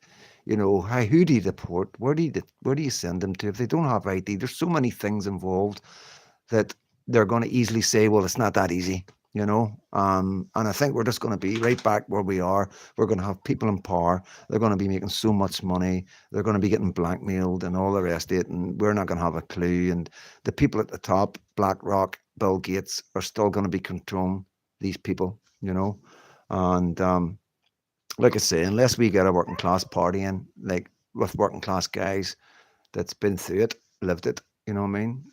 British men with British grandfathers and grandmothers. That's the only people I'm convinced will have have what we need, have the heart to do what needs to be done for this country. And I don't think they'll ever let anybody like that get in the power, that's just the way I see it, and I hate to say it, I hate to say this, I do believe it, I am making plans, guys, you know. So I'm going to catch up with these. Uh, there was a bit fun one, a bad thing. I don't miss any of it. No, Mons. There isn't enough time for reform to be big enough to do anything other than split the right. But it's not even splitting the right, you know what I mean? It's like, this is like you say, you're right, but they're all reform are going to do is be the new Conservative Party. We already seen the Conservatives moving in the reform, so why would it be any different? You're changing the name, but you're going to have the same politicians. You're going to have Conservative politicians in reform. No two ways about it. And that doesn't make any sense to me, you know. And the way reform are, it's like, you okay? The way reform are right now is, they're just taking all the Tories in, and that doesn't make any sense to me, Um, Trump, yeah, I hope you're right, mate. I've got a bad feeling about Trump, guys. I really do, but we'll see. We'll see. We'll have a wee watch. It concerns me that, what I'll tell you what raised the alarm bells with me, guys, was whenever Elon Musk turned round and offered the 200 million to reform. Elon Musk is up there. You got to understand there's this cabal of the leaders at the top, and when I say the leaders at the top, I'm talking about the richest people in the world, the people that own everything. Um, so you got to understand, it's a cabal. It's a membership. You've got to join. You've got to join. It's £500,000 a year to join these world economic or world whatever it is. I don't know what one it is.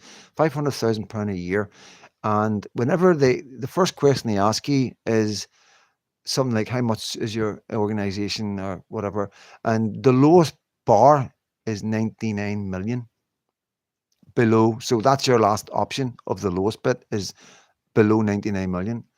So God knows what it goes up to. You can research it. There is guys, millionaires who have tried to join to try and expose them, but they're too clever for that, you know. Yeah, world order. That's exactly what it is. They want to, so what I'm trying to tell you is this is exactly where it is, guys. So basically, these people at the top are multi-millionaires, they're trillionaires, they're up to all sorts of no good, right? They're there because of all sorts of no good, you know what I mean? You know yourselves, good people don't go places in this world, right? We know that, right? So we know who these people are, we know how bad they are, right? To get where they are. We've heard the stories, we've heard all the horror stories of what they get up to. So basically, the only people they fear in the whole world is us. You got to understand that. It's only a matter of time. Yeah, you're right, guns.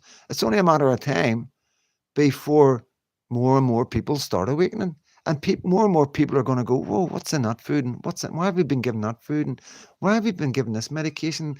Why have we been told like um, uh, dandelions or pita beds and we shouldn't touch them?" And then we find out that they're the most potent medicine thing, best thing that we can take for all sorts of things. The flower does something different. The leaves do something different. It's an absolutely amazing plant to eat for medical reasons. And we were brought up to be told to call them wet beds and don't touch them. They're the worst plant we've got. And then when you look into it, the amount of stuff that we can get just growing in the woods that can do us so much good, but yet it's all been kept quiet while they've been pumping us full of pharmaceuticals, you know? And yeah, you got to be careful what you say. You got to be very careful what you say because they protect themselves. They protect themselves so much, and they come down hard on anybody like me. And this is why they do it, because in their head, it's a battle.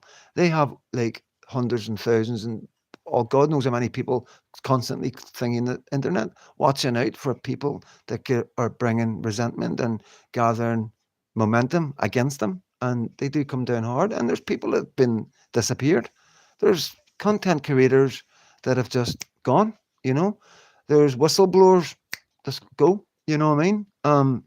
Like just very strange, too much coincidence. Anybody that goes up against them doesn't last. It's a very dangerous game. And that's why it's hard to find out exactly what's going on because people are scared of these people because they're so powerful. They're all knowing. They own our phones, they own our TVs, they own our computers, they own the oil, they own the food, they own everything. They control everything we do. They control everything we drink. They control our water. They control the air we breathe at the minute. We see what's going on with the fog. We see what's going on with the seeding. We see what they're putting in with the milk and the animals. What permission did they get? These are just rich people. These aren't people that anybody's voted. These are just people that have made shitloads of money on the backs of us, and they're making huge decisions that are making big changes in our world, And the thing is like people are awakening, so they are getting nervous, So things, especially with that CEO getting whacked there. You know, they weren't they're all very nervous right now. Like, you know, Black BlackRock are an absolute. As far as I'm concerned, the devil runs BlackRock. Like, you know what I mean? It's, I don't care what anybody says. It's just an evil corporation. Warning for that comment. Yeah, you got to be careful. Like, you got to be very careful, guys. You know, seriously, like, there's no two ways about it. I get a wee bit worried. I'll talk about anything, but when I talk about them guys, I do get a wee bit worried. You know, like I've said in my other videos, I'm more scared of them than I am of the far left of end racism and hope not hate approvals. None, and that's no thing about against the Provos. The Provos are a scary bunch. There's no two ways about it, guys. We all know that, but they don't shine a light to these characters, these world leaders, these people that own the world. You know, and that's why we're not going to get anywhere. There's a plan been put in place, and we're in the middle of it. I think we're over the middle of it. It's been going on since Labour came in with Tony Blair. Tony Blair was the one. That was the one that they had on their side. That was the one that started it. And then when the Conservatives came in, I honestly believe that they couldn't do nothing because, like I say, if you're a multi-millionaire like Sunak was, you're not going against these people. You know, we've got nothing to lose. I've got nothing to lose. You know, what all they can do is off me. You know, like I do make a point of telling everybody I'm no way. You know, I would never commit suicide. You know what I mean? So if anything happened to me, you know, fine, rightly, it would be something to do with them. You know, no two ways about it. But like Richie Sunak and all these characters, anybody with money, they're not going to make it. They're not going to work for us because they've got too much money, too much to lose. You know, you remember what happened to Farage with the bank, what they done, right? They closed his accounts and everything. You know, you can remember the stink of that. And that's all gone away. So what happened? What's changed? You know, it looked to me like that was a shot across the bows for Nigel Farage because he was stepping out of line a wee bit. You know, that's what I think, guys. You know what I mean? Um, and I honestly believe that they'll buy anybody. I honestly believe that these people will buy anybody. Whoever we're looking up to, whoever they think that they're influencing us, they're going to try and buy because they know once they get them on side, we're on side because we're going to follow our leaders, aren't we? We're all going to follow our leaders. Our leaders are saying, we'll do this and we'll do that and we'll save the day and we're going to go, yay. And then when the day comes, they come out with some mad excuse saying, well, you know, we can't just deport people, you know, they've got families and we don't know what country they come from. And, you know, it's a big club, Freedom Dad. We end in it. As the comedian George Carlin used to say, yeah, you're right. You're right. You're right. It is. It is a big club. It's a scary big club. You know what I mean? And okay, how's you feeling, boy? Have you had good Christmas, etc.? Yeah. I hope you're talking to me, mate. Yep. I had a good Christmas. I had a really good Christmas. It's the best Christmas I've had in a long time. Has Colin, John, and that know? You know, when we went through a bit of work with Wilma, my mother-in-law, and yeah, it was really difficult. So there was no Christmases or New Years, you know what I mean? Because we were constantly having to deal with some bad stuff and like having to put feed and water and in a tube and then medication and all that and having to do it every day. And it was scary, a lot of responsibility for a young man like myself, you know what I mean? Um, but yeah, no, it was a really good Christmas. Good Christmas. Lucky she's stirring. I'm going to see if I can get her. 2 seconds.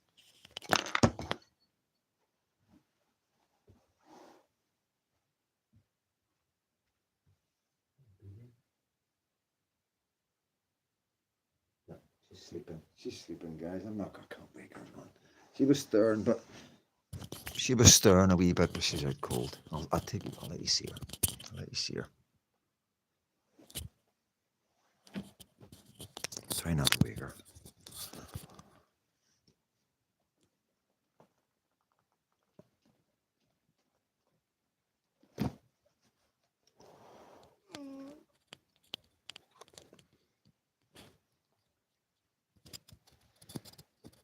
That's my baby. You're my gorgeous girl. You're my gorgeous girl. Hmm? Daddy's gorgeous girl. Eh? Eh? She's out cold, guys. She's out cold. Just gonna put her wee back up.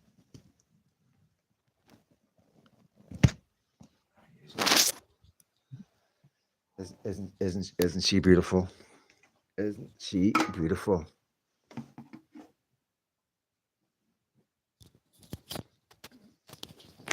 Tears, guns.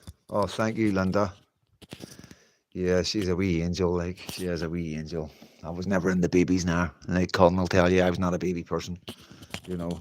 Um, but yeah, I've taken this quite well. Like I'm just like duck the water in it, man. It's when it's your own way, and it just comes naturally. You know what I mean? I throw her about and all that. And whenever Katie was pregnant, my biggest fear was I know I'm looking for it. We'll be down. We will be down. We'll bring her down as soon, John. I promise. She's just really tiny right now, and obviously we're scared to move her.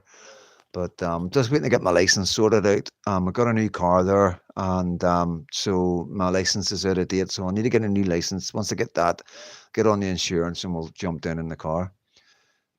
She is very lucky. So she is Mickey Mouse. She is very, very lucky.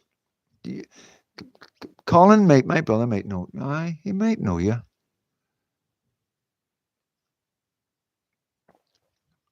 Yeah, I mean, yeah, I do, guys. You know, but I worry as well. You know what I mean? Like I worry that. Um, Thank you so much, Rosalind. Thank you so much.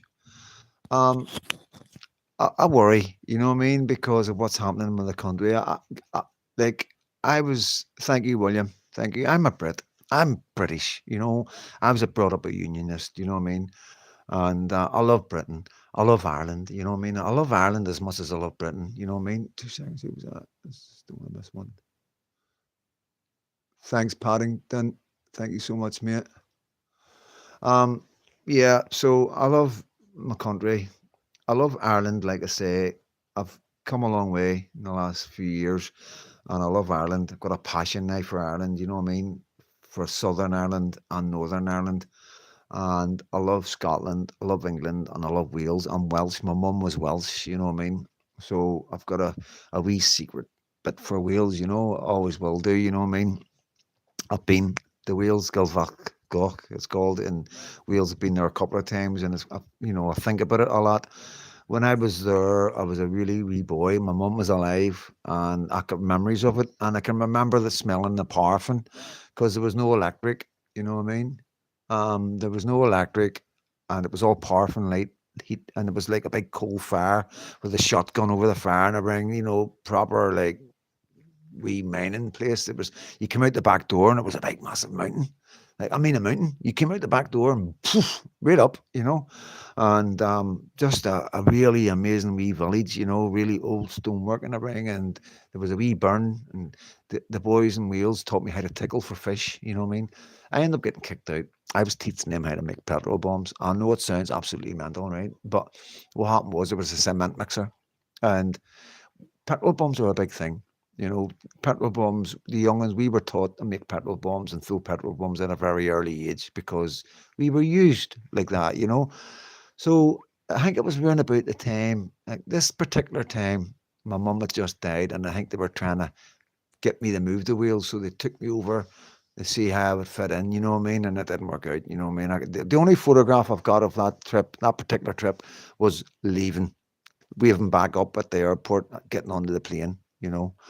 And I understand, you know what I mean? They wouldn't have came across a boy like me, you know what I mean? Because I would have been wild. That would have been about a year after my mum died, and I was just losing it, you know what I mean? And yeah, but I really want to go back there. I'd love to go back to Wales with Katie. Definitely will be doing it. But I want to take my baby there as well. And I want to take my Katie there so she can take Lucky there, because that's where my mum and my granny's from, Gilfach. And I think it's important that my daughter at least goes there and feels it. She needs to feel there, because it has an atmosphere, guys, and I can't explain it. It makes me feel warm when I think about it, and it's somewhere I always thinking about. And when I think about places, this place makes me feel really different. So definitely going to be doing that. But I do worry about what's ahead in this country. When I see some parts of England and it's unrecognizable, and it's totally changed, and it no longer is English. It's a very foreign land now, and it's just going to get worse and worse. At the end of the day, if they're marrying two, three women, and they're having loads of children to each women, and we're not having any children. It doesn't take a rocket science to work it out, guys. It's just like they might be in this wee area right now, but as they get bigger, they're going to spread out. And it's going to be like freckles on the skin. It's going to be like freckles. When people have freckles, and when they come out, and then they all join up, and the person looks like they look like a half caste. Um, can you use that word? That's what, I don't know what else. That's the only word I know, guys. But yeah, it's a very, it's a very scary thought. What's ahead because of my daughter being a girl, and I don't want her having to cover up. I don't want her living under that kind of life, under a Sharia law life. You know what I mean? And that's what they're pushing for. We've got 50 Sharia courts in Britain. You know, so whenever Vance, the Vice President Vance to be, did say that Britain will be the first Muslim country to have nuclear weapons, I don't think that's a joke, guys. And whenever they said 10 years ago that the Islamic flag would be flying over Downing Street, and the Islamic flag would be flying over Buckingham Palace one day, 10 years ago, I just thought it was a random, normal thing to say that in your dreams. But, guys, you've got to say, like, things have changed, eh? Things have changed. And the way that they're protecting, like, they seem to, like, over 100 million to protect mosques. From what? You know? So that tells me that something's coming, that they must need that money to protect them because they know what's coming. What else can it be? Because I haven't heard of any mosque being attacked. The mosque in Glasgow's never attacked. You know what I mean? I don't hear of anybody going out hunting down Muslims or anything like that, because it would be all over the news. It would be all over the internet. They would love something like that. They throw out there every time something happens. Look at the Manchester thing. Look how quick that went when that first came out. When that video came out at Copper kicking him in the head, that was an eye opener. That was an eye opener. You seen how many people came out, even people, British people, that were astounded, absolutely disgusted, and these cops should be jailed straight away, they were saying. And then we had the Muslim gangs outside the police station, and then the full video comes out. But it just goes to show you the way we are now, guys. We're set up. There's the whole society's set up to protect them from nothing, So if that's what it's like now, when there is no threat and people are pretty chilled right now, could you imagine in 10, 15, 20 years when things start to get really bad, and women are told to cover up, and dogs owners aren't allowed to take their dogs in certain areas or certain parks, and you know diversity goes through the roof, and it's difficult to get a job if you're white British. This could be in 20 years time, we don't know, and then that may be when there a kickback comes, you know what I mean? But by then it's too late. It's too late. um Hopefully Ireland, Colin, John, you're in Liverpool. I don't know what kind of changes you are seeing down there, guys. Just going to catch up in the 2 seconds. Oh, you're live. I know I'm live. Right, so beautiful little girl. Oh, what life be with the moon for you. Know where I am, Dad, but don't let anything spoil your love. Good lad. When they're born. Gilfax.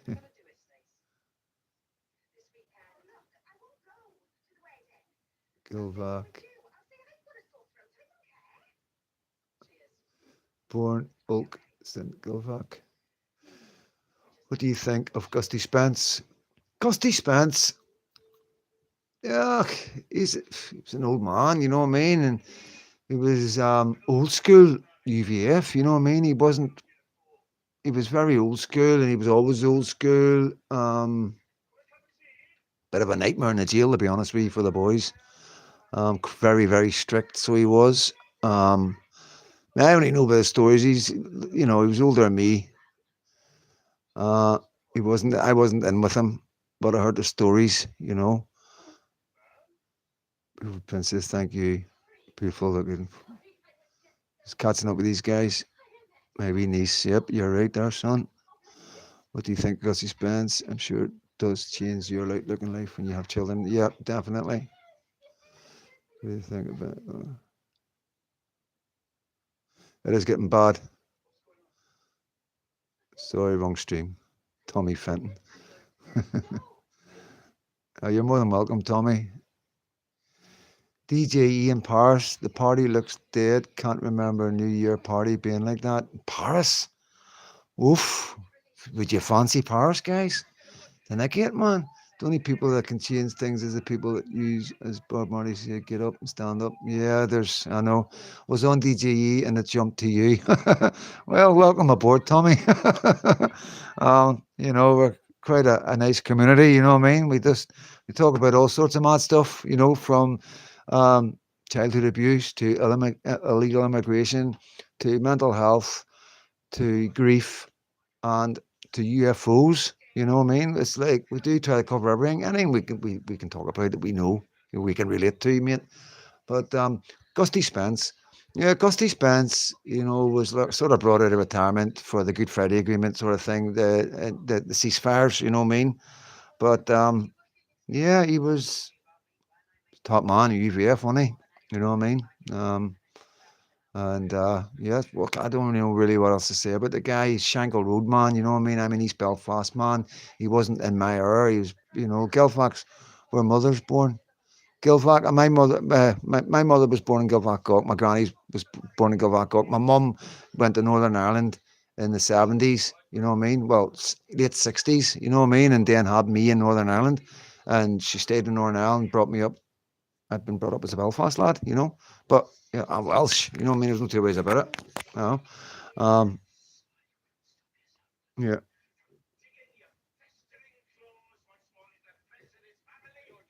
It's crazy. Yeah.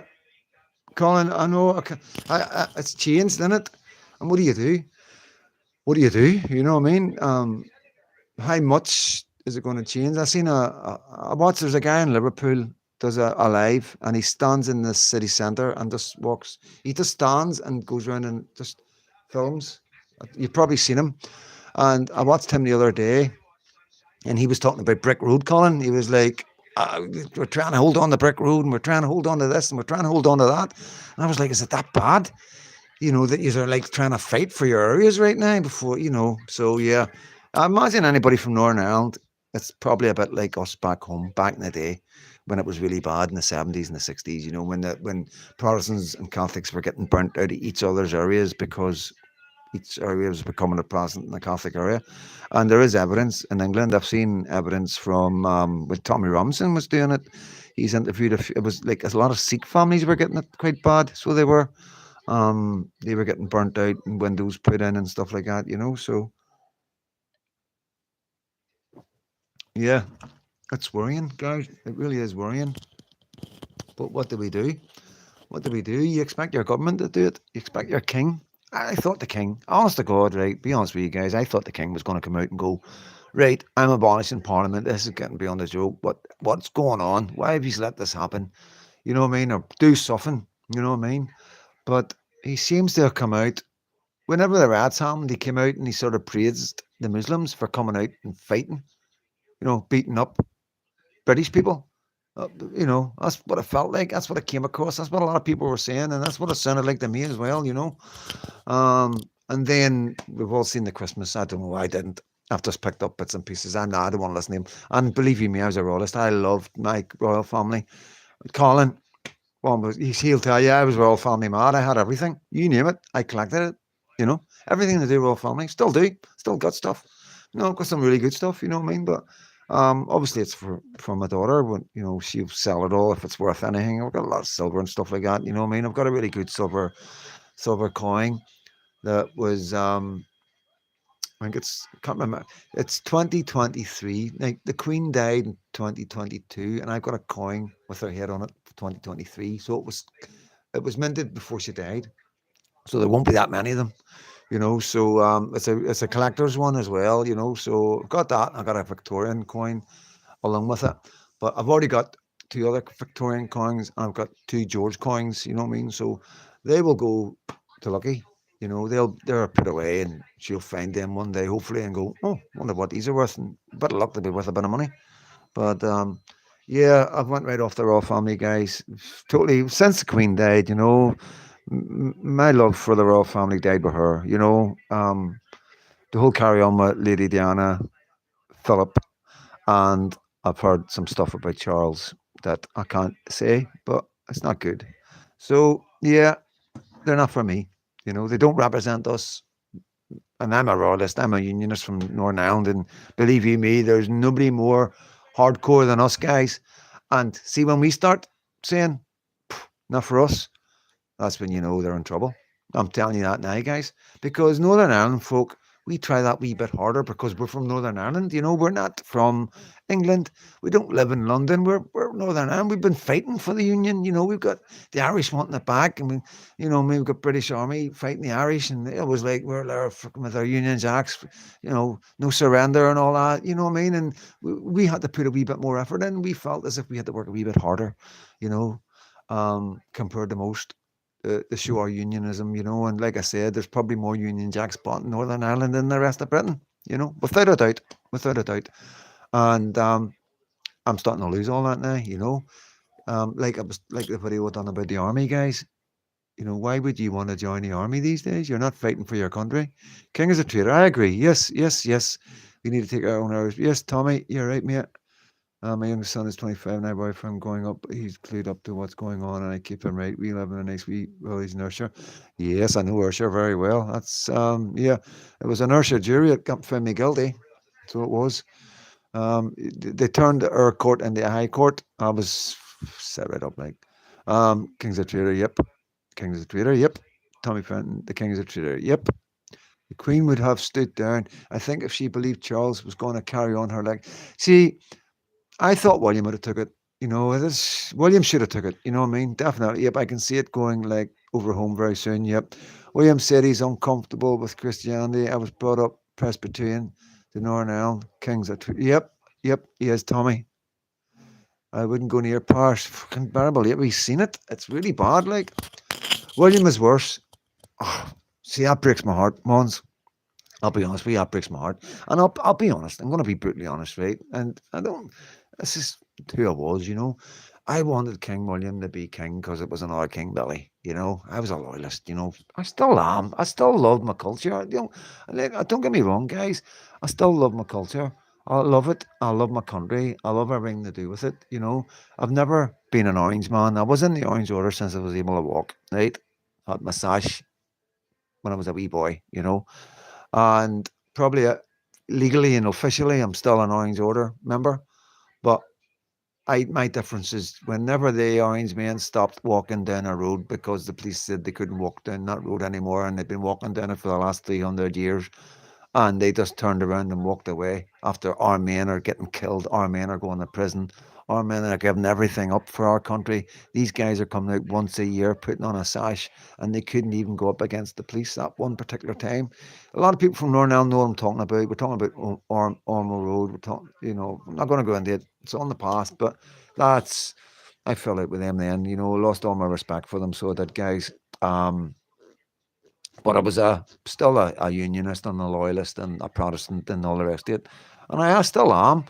But, my priorities have changed. You know what I mean? I don't think it's worth killing for. It's not definitely not worth dying for. And there's not much difference between Catholics and Protestants. We're all Christians, you know what I mean? And I really do hope one day that a set of president, I wouldn't go near parish. I know when it was worse. From what I've watched and read on YouTube, have you seen the videos? You would think you're in Africa or the Middle East. It doesn't look like Paris. You know what I mean? It's same as our areas. It's Europe's gone. Something bad's happening, guys. You know. But yeah, the Kings let us all down. And like Mons, I don't really know too much about William. I have heard he's not a Christian, and that breaks my heart. It really does. Like, you know, I don't know. If I thought all our royal family believed in God and were religious and were part of the Christian faith, I thought that was part of being in the royal family. Just like we've grown up, being part of our society was going to church, Sunday school, BB, learning the scriptures, learning the Bible, doing Bible studies. You know what I mean? Learning to be a good person and living a righteous path in life. There's nothing wrong with that. My child will be getting brought up with that. She can make her own decisions when she's older, but she's going to know that. And I'm not just going to, I'm not going to be doing the Protestant thing, guys. I'm going to tell you that now. I ain't doing no Protestant or Catholic thing. She'll be getting brought up a Christian, and she'll be getting told there's no difference between Protestants and Catholics, and they won't be hearing anything other than that. You know what I mean? Um, you know, Personally, I'd love to start a new religion. I'd love to start just like a Christian alliance or something like that. And why not? Why can't we start a new religion and just have our religion for Catholics and Protestants? No Church of England, no Church of Scotland, no Methodist, no Presbyterian, no Roman Catholic, just Christians, like a gospel, you know what I mean? And just have everybody coming in and having a membership where everybody, free membership. Obviously, I'm trying to make money, but it's just an idea I've had, you know what I mean? And, just starting it, but letting somebody else do it, other preachers and Christians and like ex priests, ex ministers, and people that want to come away from that particular faith and come into our faith and start up a whole new sect, like a cult, you know what I mean? But just keeping it the Christian ways with the Bible, the King James Bible, and just like trying to cut everything out that connects with Protestants and Catholics and just have our own religion, a Christian religion that doesn't have any dividers. I don't know why anybody hasn't done this to start with. Instead of like all these political parties, why not have a religious party? Where Protestants and Catholics can all be on board and have a church where Protestants and Catholics all go to. Where there is no Protestants and Catholics, there's no such thing as Protestants and Catholics. We're just all Christians. Um, yeah, I think that's the only way forward in Northern Ireland. You know what I mean? My solution for Northern Ireland would be Drumcree. Yeah, mate. Yes, Drumcree. Yeah, it was indeed. It was Charles at Cornwall fought. Yeah. Yeah. Monarchy died when we lost our lead. Yep. There was no preference. Done lots of time with Catholics and we get along. Now, yep, you're right, mate. Fair play to you, brother. We need to leave the past where it belongs. 100%. Um, the Queen held it as long as she could. But if you're Charles taking, you're definitely right. Reform is definitely infiltrated. Compromise. 100%, man. 100%. Jose, Josie, don't know how to pronounce that. Uh, um, live and let live. 110%. Live and let live. Um, you know, we were brought up by bad men. There's no two ways about it. We were brought up, we were manipulated and deceived. Ian Paisley stood on a wooden box outside all the big factories telling all our Protestant men that Catholics were devil worshippers. And all my life, believe it or not, I've always known this, right? And I just thought it was a slur. I just thought it was a mad slur. But I've started in the last couple of weeks, believe it or not, I've actually understood where they were getting it from, you know. And it's not just Roman Catholics, it's across the board, you know what I mean? There's a lot of people believe that, you know, to be part of the devil thing, the devil cult, devil worshipper, or whatever, you've got to go through Christianity. This is what they say. This is where they get the high priestess from. It's ex priests. I haven't looked into it that much, but I have started understanding why Ian Paisley and other unionists use these slurs against Catholics to create division. Because I always wonder, how could we be so stupid? How could we think, oh, Catholics are devil worshippers? How could we, human beings, be conned like that? It always confused me. I always thought our men must have been really stupid to believe that. You know what I mean? But there's a wee bit more to it. So yeah, I can understand where it comes from. But that's basically what happened. You know what I mean? These were politicians creating division for one end or another, and it was there was none of it. It wasn't for us. It wasn't for us. It wasn't for the people. All it did was bring hatred and heartache and pain and suffering and loved ones getting killed and murdered for 30, 40 years. That's all it did. You know. Um, but a small moment in life could have changed. I absolutely agree. Rangers fans, Celtic fans should not.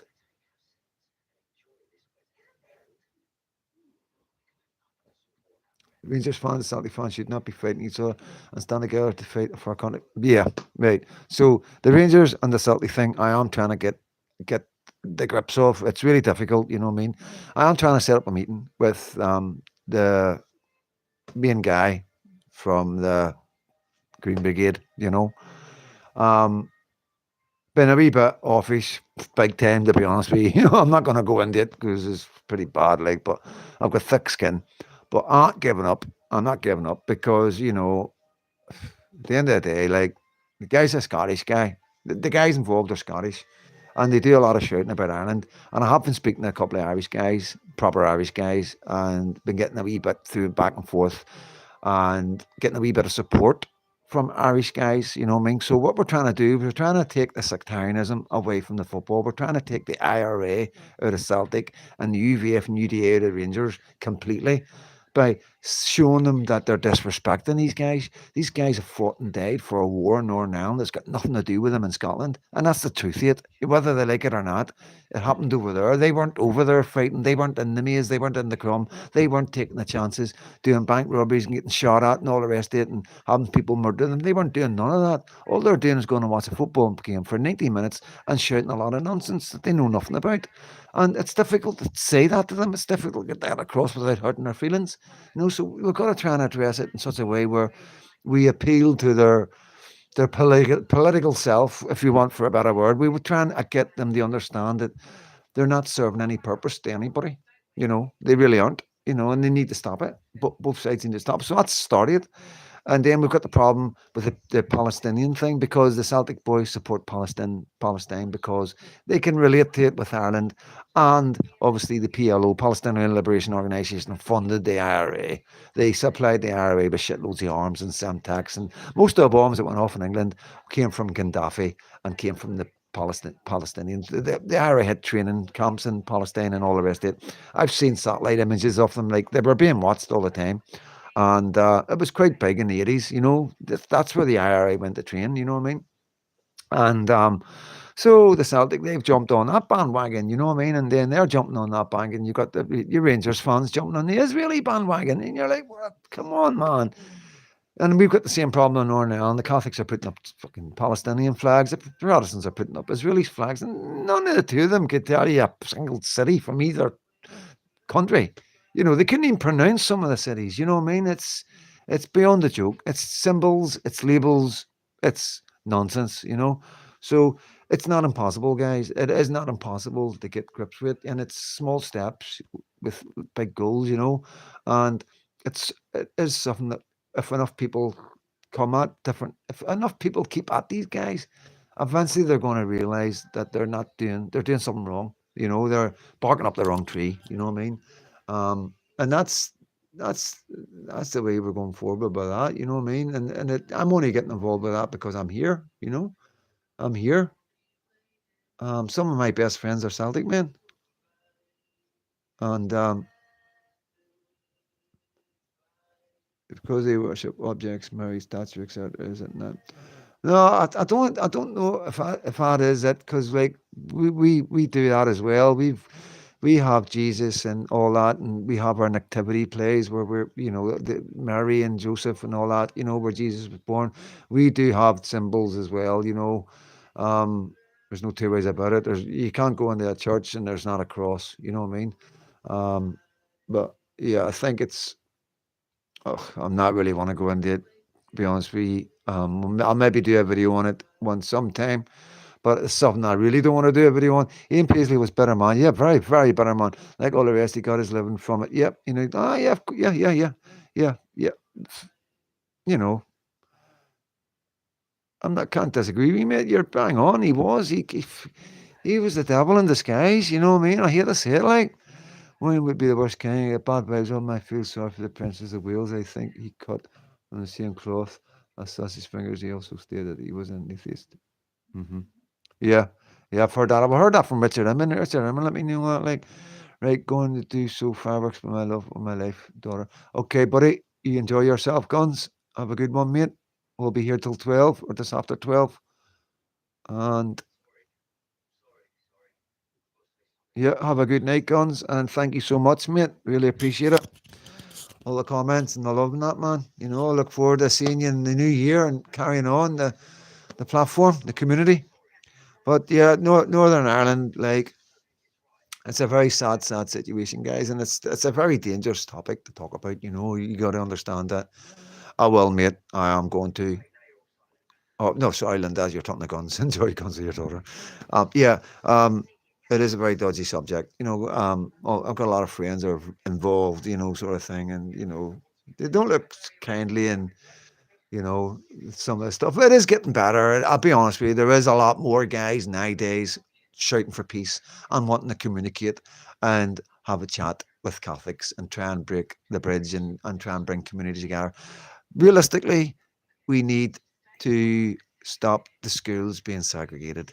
That's the secret to it, guys, and that there's no other way around it. If you keep segregating schools, if you have Protestant schools and Catholic schools and they're all starting at different times, it's a no-brainer. You're going to have, they're going to be different. They're going to fight against each other because it's tribal. This is like schools against schools, but this is different. This is tribal. We know they're Catholics. They've got the uniform. They know they're prods. They've got the uniform. They've got the tie. You know what I mean? They've got the patch. You know what I'm saying? Just like gangs in America, the Crips, they're red, and the Bloods with the red, and the Crips with their blue. Thank you, Linda. Thank you so much. But yeah, Northern Ireland is a very touchy subject, but like I say, it's not something I'm going to shy away from. I'd like to think that in my lucky's time, there'll be peace in Northern Ireland, and Protestants and Catholics will not see any difference in each other, you know. And I think it's going to take a lot of heartache and a lot of pain before we get there. You know, I think there's going to be a lot of suffering. There's going to have to, we are going to have to witness a lot of suffering before we come together. We're going to have to see that there's no different. We're going to have to see it the way I'm seeing it, the way we're being looked at from other communities, you know. So if a Protestant and a Catholic end up in Iraq back when it was ISIS, you know, in the Islamic State, the both of them are going to get, you know what, together. There wasn't, oh, you're a Catholic, you'll be right, or you're a Protestant, you know, none of that. There was, they don't see any difference at all, none whatsoever. So one day, that's what's going to make us see no difference. You get me? That's what's going to take, you know. And it's sad that it's going to take that, but that's what it's going to take, and it is going to happen. One day we are going to come together. One day there's going to be no peace walls, you know. And you know, there's a lot of people working very hard to create division in Northern Ireland to this day. There's a lot of people making money from it. When I was in Northern Ireland, when we called the ceasefires, there were 6 peace walls in Northern Ireland, 6 peace walls dividing the communities. Today, there's 12. 12. There's twice as many peace walls in peace than there was in conflict. So take what you want of that. You know what I mean? Um, you telling me that the government are wanting peace, but they're still segregating schools, you know? I never met a Catholic until I was 18 years old because we lived in segregated areas and went to segregated schools, you know what I mean? And I was brought up, we were brought up to hate each other, throwing bricks at each other across the street, across the main road, because we didn't live in each other's areas. Never knew a Catholic, never seen a Catholic, you know? I think there was one Catholic column where we lived, remember? That was that family, wasn't it? That girl, she killed it, you know?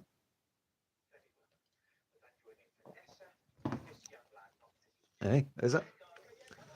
Can't remember her name. The caravan. Um, yeah, Lisa was her friend, wasn't she? Went to school with her at least. I'm sure. Um, hope you and your family are blessed for life, and please be cool. Enjoy tomorrow. Yeah, and I'll see you soon, and we will chat. You're a good man. Full stop. Pass it real. Thank you, Guns. That means so much. Thank you so much, mate. Really appreciate it. I'm here in Northern Ireland, brought up in the 70s. It was tribal, but I feel it's changing. I hope so, Irish. I hope so. If you're head down this road, man, we had a war that lasted years, all for nothing. Yep, exactly. So many people. My neighbour wears old school pro IRA t-shirts while she's out in her garden. Had some awful songs being sung from her crew when football on in Scotland. What do you? Well, I don't know what to say. You know, it's a change. I've got some coming in me now. Yep, I don't know what to say. I'm a Rangers fan, and I don't take any sides to what's going on in the Middle East. I know. I know. Nor do I. It's got nothing to do with me. They have been dividing us since we were children. Yeah, they have. They have. James, 110%. It's um, it's really really sad. So it is, and you know the Rangers and Celtic thing. You know, like I say, these people that are singing the IRA songs and the Loyalist songs, you know, most likely have never set a foot in Northern Ireland. And I can assure you, these the paramilitaries wouldn't have these people. They wouldn't, you know, and it's a total disrespect to when they're singing these songs at football matches or because the football's on, you know. We remember, like I say, I'm not wanting us to forget our dead or forget what's happened, you know. I've got as much respect for my dead and I've got as much respect for the hunger strikers. You know, I've never ever disrespected the hunger strikers. I will never sing a Bobby Sands song. I'll never disrespect a man who died of hunger for a cause, no matter what. Don't care what the cause is. Don't care if it's the opposite cause to me. That is that is what as far as like he's up there. You know, as far as I'm concerned, everybody else is down here. Bobby Sands and the rest of them are up there. You know, to do that, I tried it. I went on hunger strike, you know, and as soon as they put a chicken dinner in front of me, that was me. I was gone. You know what I mean? I was gone. I was on hunger strike. I came over here. I came over to Northern Ireland from England for visits. And one of my mates brought me a big lump of weed, proper grass. Never had grass before in my life. Brought me a bit up in a money bag and a visit in a crumb. And long story short, they never got it. But because I got put in report, I was getting sent back to England. So I knew they couldn't move me on a plane and if I was on hunger strike, so I went on hunger strike, so they couldn't move me. I think I lasted about 6 days. I done all right, but it is hard, you know. So, and not just that, they give your life. They give your life for your country like that, you know. They go into prison, they never come back out again alive. I don't think people understand really what, you know, and anybody that disrespects them men are just scumbags as far as I'm concerned. You aren't worthy of anything if you are going to disrespect men that have died, you know. And I know many loyalists, many men like me, who've got a lot of respect for a lot of these men, you know. And that's just the way it is, you know what I mean? It's just the way it is, guys. And I'm not apologising to nobody for that. Like, I don't care who that upsets. I've been debated, so yep. Yeah, no. I look at Sinn Féin.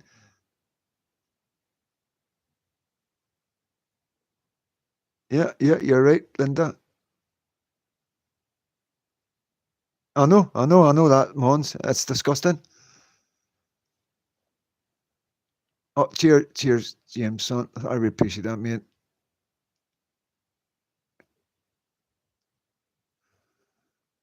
Yeah, yeah, no. It's Sinn Féin. Like, I don't know. Like, the hunger strikers will be turning in their graves, guys. They will, like, they'll be turning in their graves if they knew what Sinn Féin were doing today. And I cannot get my head round that Sinn Féin have fought very hard for Ireland. They fought for United Ireland. They fought to take the 6 counties of the Union and return it to an All Ireland. But they're selling the sovereignty of Ireland down the river. They're letting anybody come in. They're letting Muslims come in who do not have respect for they because we've seen that, and it's not all Muslims. There's like the Muslim, Luna or Luana, what her name is, really nice moderate Muslim. I've showed you the video.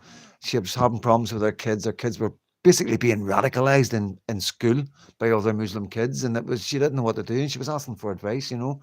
And there'll be a lot of Muslims like that, and God love her for coming out. God love her for having the courage, because, geez, oh guys, if you think I'm brave talking about hunger strikers as a loyalist, believe you me, that's nothing compared to what this woman's doing, because I know the risks that she's taken by speaking out against Islam and the extremism of Islam. And, you know, Sinn Féin are selling their country. And like I say, this is what I'm trying to tell you guys. These people have got money. They're making an awful lot of money where they are, these politicians. and they're making so much money. You got to understand this. They're investing the money. So imagine me and you, us, getting a job that they've got, getting 100,000 a year, right? Every year. And you're getting all your expenses, paid for. Everything's getting paid for, more or less, right? And you're investing your money's growing. So say you're making 200-300 quid a year on your investments, on stocks, gold, or crypto, right? Within 5-6 years, you're hitting the millions, you know. So these people are now in a position where they've sold their soul. They've sold their soul. And this is where the problem is. This is how these people at the top are working. They get the politicians and they get them rich and they get them in their club and then they threaten to take everything away from them. They threaten them, and there's all sorts of stuff going on. And believe you me, there's all sorts of stuff going on. If you think about Diddy, what Diddy did, I wouldn't be surprised if Diddy isn't involved with them and working with them, you know. I've done videos about it, how I think it works, you know. Traders, yeah, they are, mate. They are. It's traders, bro.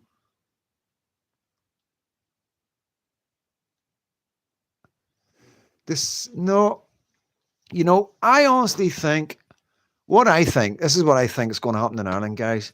I think that Northern Ireland is going to pull away from the Union on their own, and Ireland are going to pull away from the European Union, and they're going to come together as one under a new flag, under a new name, and they're going to do something that's going to be amicable for everybody, you know, whether it's the United Ireland, like a United States, you know, the United States of Ireland, no more Republic Ireland, no more Northern Ireland, you know what I mean, no more Ulster, no more British Union, no more European Union. That's the only way. If one gives up one gives up the other, and the two of them come together under a new flag and new name, that's the only way it's going to work. And Ireland can build a really strong nation, because they're surrounded by water, right? Very easy to control your borders when you're surrounded by water, you know. And I would like to think that, you know, if Ireland doesn't get its act together soon, it's going to find it really difficult. But I would like to think that out of everywhere in the United Kingdom, Ireland is going to be the last stronghold for Christians, you know. And I think because Christianity is so strong in Ireland, both Protestants and Catholics, I think that's why it's going to be the hardest for them to control. And Sinn Féin at the minute are getting away with it because they're controlling the news. So most, I know, because you're awakened and I'm awakened and we know exactly what's going on. Knowledge is power, right? But you got to understand, not everybody is on the internet. Most people, majority of people, rely on the news. They rely on the Irish news. They rely on the British news, and we all know that they're no telling the people what's going on. We only find out of the crimes that these men are committing through social media because the local news report on it, but the big mainstream news don't, right? So it'll go in a local newspaper or maybe on a local radio. So we rely on somebody from that area to then put it on X to let everybody else know. And that's the only way we're finding out what's going on. And we're only finding out about 10% of what's going on, because if the government allowed the news to report on every single crime that was committed by a foreign national in Britain and in Ireland, then people would be in an uproar. People would be out on the streets. And that's why they're keeping it quiet. They're trying to get as many people in under the radar. And then by the time it's too late, when it's affecting everybody in every town and every village, and it doesn't matter if they're not watching the news because it's on their doorstep, it's too late. It's too late, you know. As we see, the police will come out and they will beat us and they will protect them. Like Starmer went over to Northern Ireland and brought in minorities into the police station and called everybody else a racist. Called everybody else in Northern Ireland a racist. Everybody was a racist. And the only people he spoke to was foreigners, you know. That tells you everything, doesn't it? That tells me everything, you know what I mean? I think the people needed to be addressed.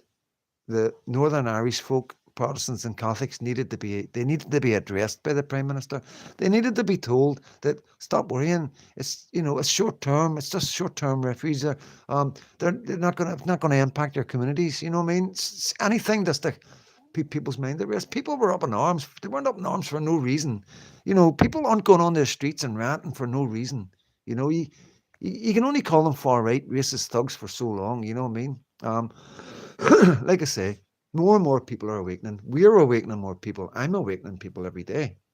Some people are a lot harder to awaken. You can shake people and shake people and shake people, and they just don't wake up. Some people get it straight away. Some people you got to really work at. And it is down to us. It is. This is one of the reasons why I do this. I'm giving you the power and the strength to go forward and talk about things. You're throwing things at me. I'm throwing things back at you. We're bouncing ideas off each other, suggestions. We're talking about what's going on. How it makes me feel, how you are feeling, and that's the only way. That's all we've got. That is all we've got. We've only got ourselves. We've only got ourselves to fix this country. Our government isn't going to help us. Our government are only helping them. You hear it over and over again. We're going to do more to help minorities. We're going to do more to help protect minorities. We're going to bring out these hate laws, that hate law. We're going to bring out this word Islamophobia. Oh, if you're talking about Muslims, you're an Islamophobia. I'm not afraid of Islam. There's not one bone in my body afraid of Islam. I'm afraid of rats. I'm a wee bit afraid of spiders, not really, but that's what phobia means. It means you're scared of something, and it's a double-edged sword. One, it's to make Muslims think that, it's not that they hate us, they're just scared of us, No, we're not. And the other one is to shut us down. It's a label to go, he's an Islam. If they didn't have Islamophobia and they didn't have the word racism, what could they say to us?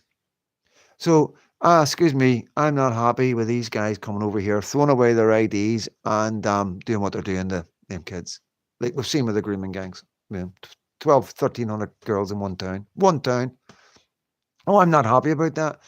Imagine if they couldn't call me a racist or an Islamophobia. Imagine. What would they have? How could they shut me up? How could they stop me complaining about something I've got the right to complain about? My concerns are legit. I've got a daughter sleeping right there in that pram. My concerns are legit. I've never been in a situation in this country where I've ever been worried about the children, any children. I've lived in Britain for 55 years, and we had scary stories about IRA men coming into the area and lifting kids. Just mad stories our parents used to say. And I think it was just to keep us on our toes and, make sure we didn't get into too much trouble and we didn't go too far away. And I'm quite sure the Catholics had the same sort of stories. There was a loyalist hit gang coming around lifting kids. That was the only fears we had. Yes, we had paedophilia. Yes, we had priests and ministers and scout leaders and BB leaders and all sorts of people, teachers and all sorts of wrongians and positions where they're working with children who abused children. Of course we did. But nothing on the scale that's going on in England and Ireland where people are warning their children not to go to parks. That's never happened in my time, ever. Things have changed. And there's nothing wrong with looking at the world, seeing what's happening and going, oh, I'm a wee bit worried about my daughter. I'm not caring if they're going to call me a racist for that. You know what I mean? Chat hidden. Why is chat hidden?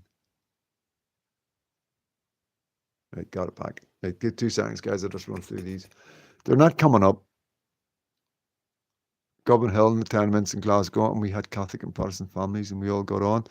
Yeah, Jerry still got the Northern Bank money. Blur give him even more. I know, mate. That was a wee touch, wasn't it, for them? Going up in Northern Ireland, I've never felt for the Celtic Rangers thing. I don't mean I was brought up Catholic, my wife Protestant. We brought up our children just Christian, no religion. Kids are better off. There are more immigrants in Ireland than Irish. I've heard Ada has an interesting channel and he has a lot to say about it. Okay, I will look into that. So, well, not quite yet, Mons, but I believe that 25% of the country is already foreign born. Intolerable and clearly racist Stormer called their own. That's right, Tommy. Not far right, just straight. Yep, you're right, William. Sinn Féin have sold the Irish people and Bobby Sands and the other hunger strikers died for nothing. You're right. Absolutely disgusting what's happened.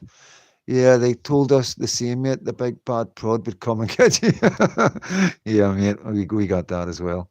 But yeah, that was it. That was all we had. How things have changed, you know what I mean? Like, you look at Rotherham, Rochdale, Bradford, Halifax, Preston, Oldham. You could go on and on and on. Major, major gangs, like thousands of children.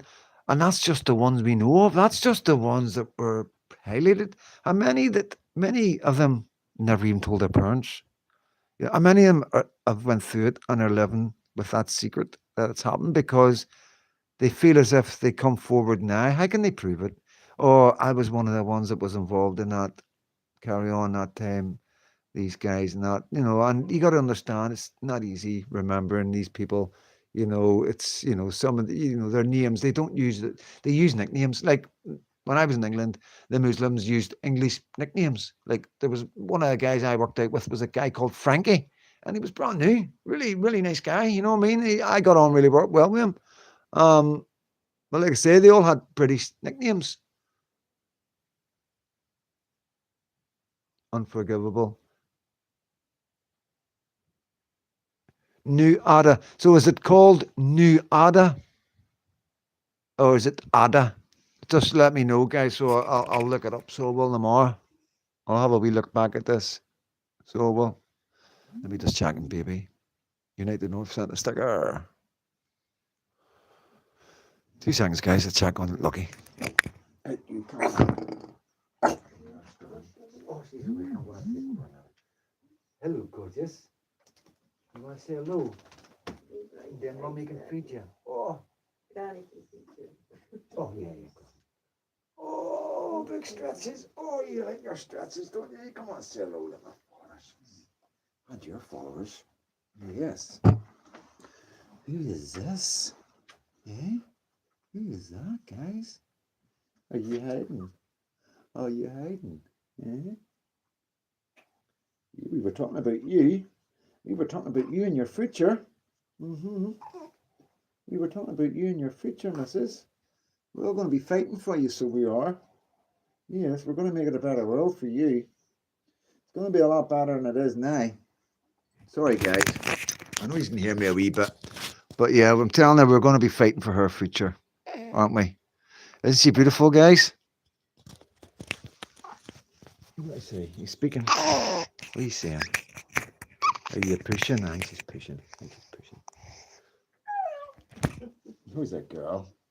Where's my girl? Come here. Sit down here. My girl. Where's my girl? Oh, do you up? You going to see your granny? Oh, my girl.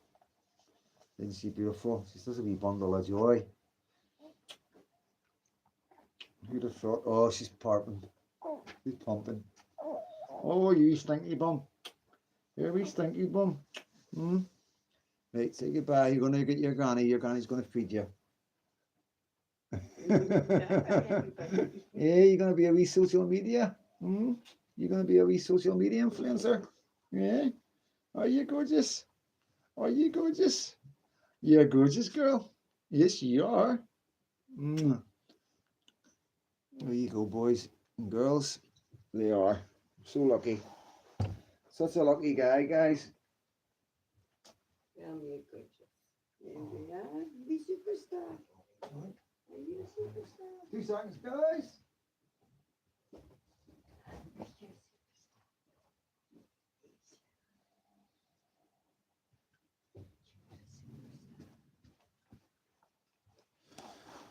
Yeah, so that's wee lucky, guys. Just catch up in the comments, sir.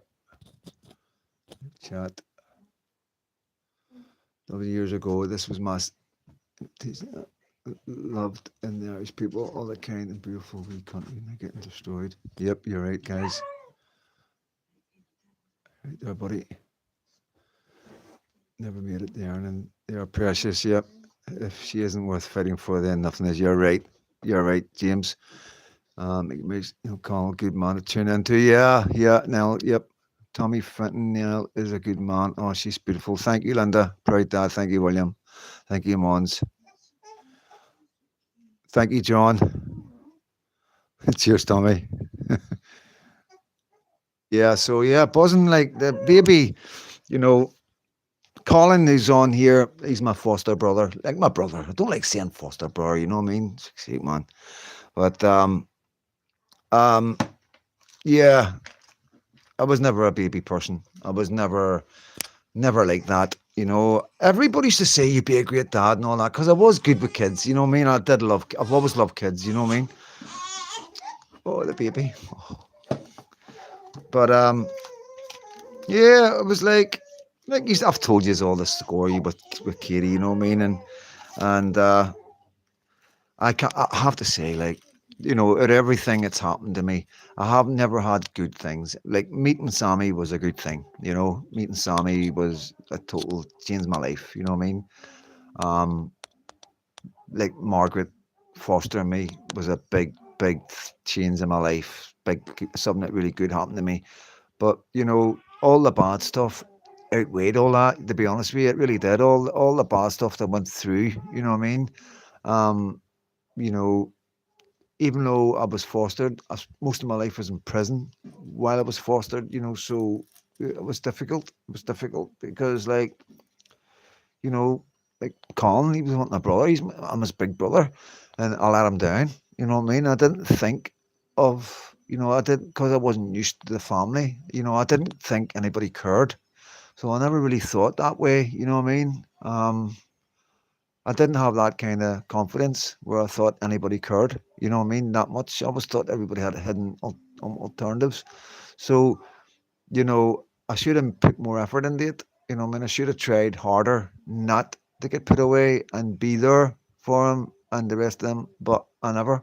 And I must have felt to them like I didn't care, without a doubt. And all I can say, it was just where my head was at. Mental health was bad, you know what I mean? And when I say bad, it wouldn't come across as bad, you know what I mean, to anybody. It just like I just like a mental guy that was robbed banks and robbed banks on his own and done all mad stuff and travelled the world and done all mad stuff in all different countries and everything. And that's the way people that knew me, close to me, that knew what I was getting up to, would have just seen. But to me, that was mental health problems. You know what I mean? I was dealing with things and just behaving in a certain way to overcome dark feelings that I had. And I had to do really, really dodgy, scary stuff to overcome them dark feelings because that's just the way it was.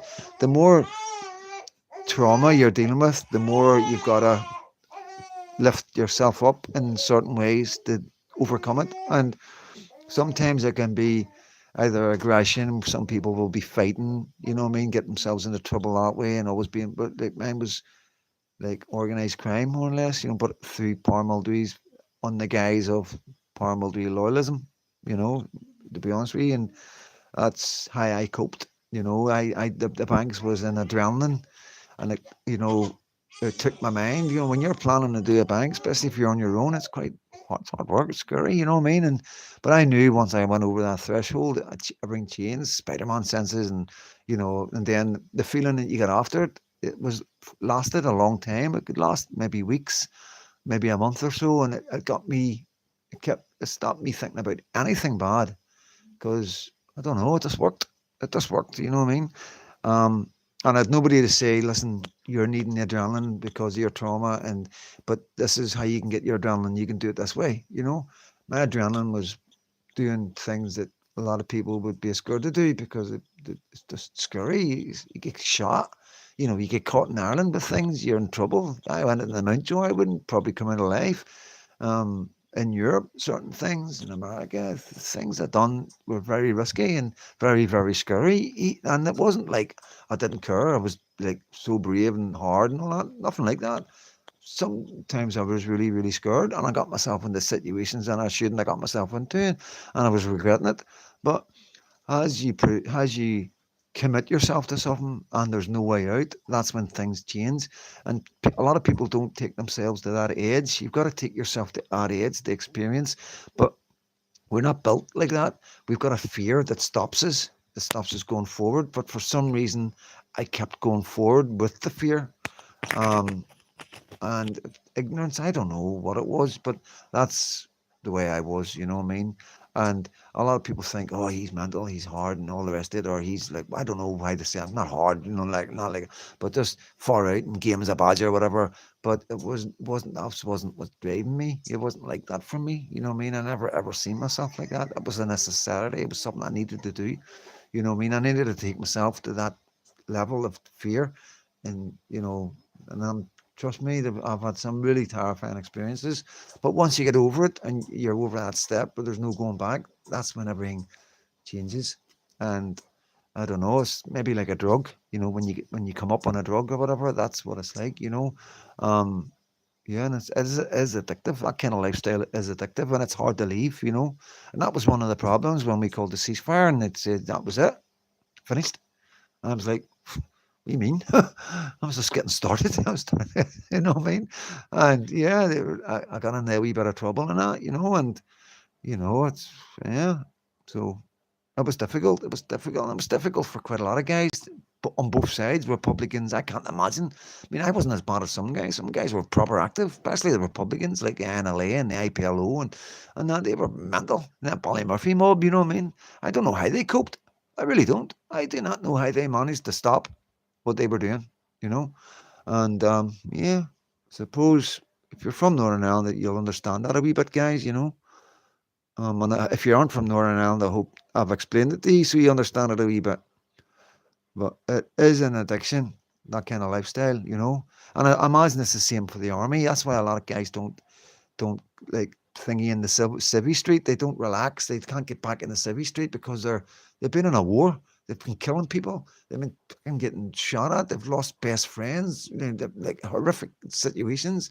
Adrenaline going through the roof and just escaping just by the hair with your life and getting back to safety and reliving what you've just went through with your mates who've just survived, and then coming home and going into a pub with some dafty that hasn't got a clue growling at you because they think you're looking at their bird. These guys couldn't cope. I mean, that guy would end up in a bad way probably because of this ex-soldier, and then that ex-soldier would be in prison for a long time. And then it would just go downhill, lose his family, lose his friends, hit the drink on the street, and that's what happens, And I'm not saying it's like that for us in Northern Ireland soldiers. That's all different, but there is similarities, guys. It was difficult for the guys in Northern Ireland to adapt to a peaceful existence. Really, really difficult. A lot of guys just went into drugs. A lot of guys went from being a paramilitary to being a drug dealer. And or other organized crime. It's never going to leave them. You know what I mean? But as far as like guns and that are concerned, anybody involved with paramilitaries, known paramilitaries, could not lift a gun again. As simple as that, If you were known, then you could be breaking the ceasefire. No problem, William. You have a good one, and I'll catch up. I'll see you whenever. Drop me a wee comment in my videos, and thanks for spending the time you have with us. Really appreciate it, mate. Have a good one, son.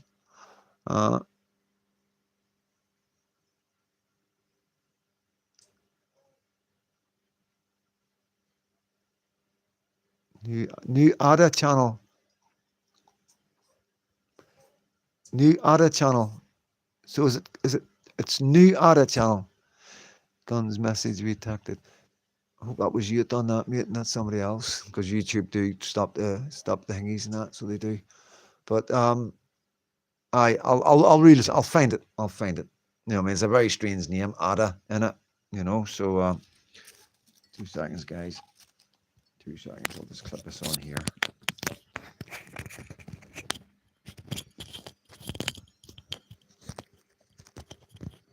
So I can get hands free.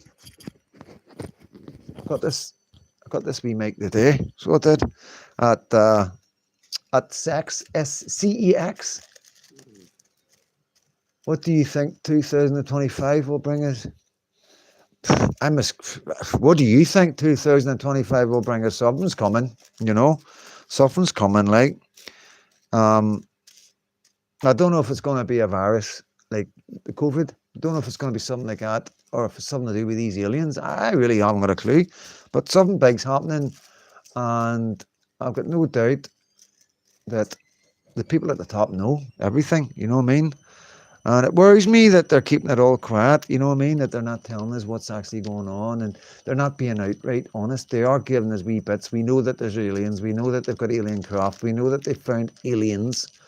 Whether the aliens have came from outer space or whether they're already here, they're no telling us. They're meant to be in the sea. They're coming into the sea willy-nilly. Can I get much crazier? Oh, yeah, 100%. I don't think this is the tip of the iceberg. Paddington, 100%, mate. This is the tip of the iceberg. You ain't seen nothing yet. What we're seeing leaving 2024 is a wee taster of what's coming, And you see how many UFO sightings there is. You see, you've seen the stuff that happened in Boston, where people were saying they seen these aliens came out of nowhere, just out of a porthole, 8 foot, 9 foot aliens, and I'd never seen so many police turn up at somewhere, and they still tried to deny it. We're seeing the drones all over the place. We're seeing ships. We're seeing formations of UFOs in the skies. These are all facts, you know what I mean? We're seeing a lot of stuff that's like, we're seeing stuff that, because they're hiding, what's it called from Star Trek or Star Wars? Cloaking. So they've got a cloaking. So they're cloaking. So they look like clouds. You don't see them. But if there's if there's a lightning strike, in that moment of the flash, you can see them. You know what I mean? You can't see them, so you can't. So yeah. Yeah, there's a lot coming, mate. There is a lot coming. I honestly believe, like, and I think it's. I think there's gonna be lockdowns. It's gonna be martial law. You know, whatever, something to control us. You know, we're set up. We're now set up. We've now got a system set up where AI will be able to take over, without a doubt. They won't need us. They won't need us for anything, you know what I mean? It'll all be AI, and they'll be deciding everything. Everything will be done through AI. I worry the population's getting ridiculous, you know, in the world. I'm worrying that there's not enough food to feed everybody. It's getting to that bit now where we're struggling, and we look at the many lakes. I don't know if you can see the lakes, you know, 37. To me, it's impossible that they don't know what is flying around. They do know, James. Hope Trump makes a difference. I hope Trump makes a difference too, you know what I mean? But, you know, no, they know, they've always known. Like, area, you know, they've had aliens for years. That bus driver at Dublin made me sick too. The bus driver at Dublin. Is that the one that hit the ween? I think I seen that. He hit the child a slap. I've seen some bad ones, like. I've seen some bad ones. What time are we, like, Sean? Just coming up quarter to. 1:45. Oh, we've got 15 minutes to the bells, guys. And I really appreciate you staying with me. I really don't mind if you want to go off and spend it with your family and loved ones and that. And if not, I'm here. Me and Sean are here, my mother-in-law, and we luckies are.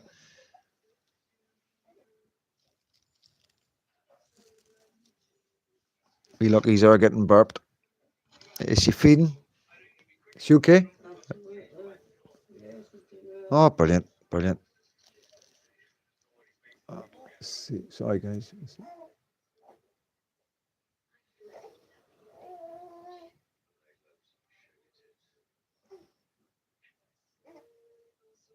Yeah.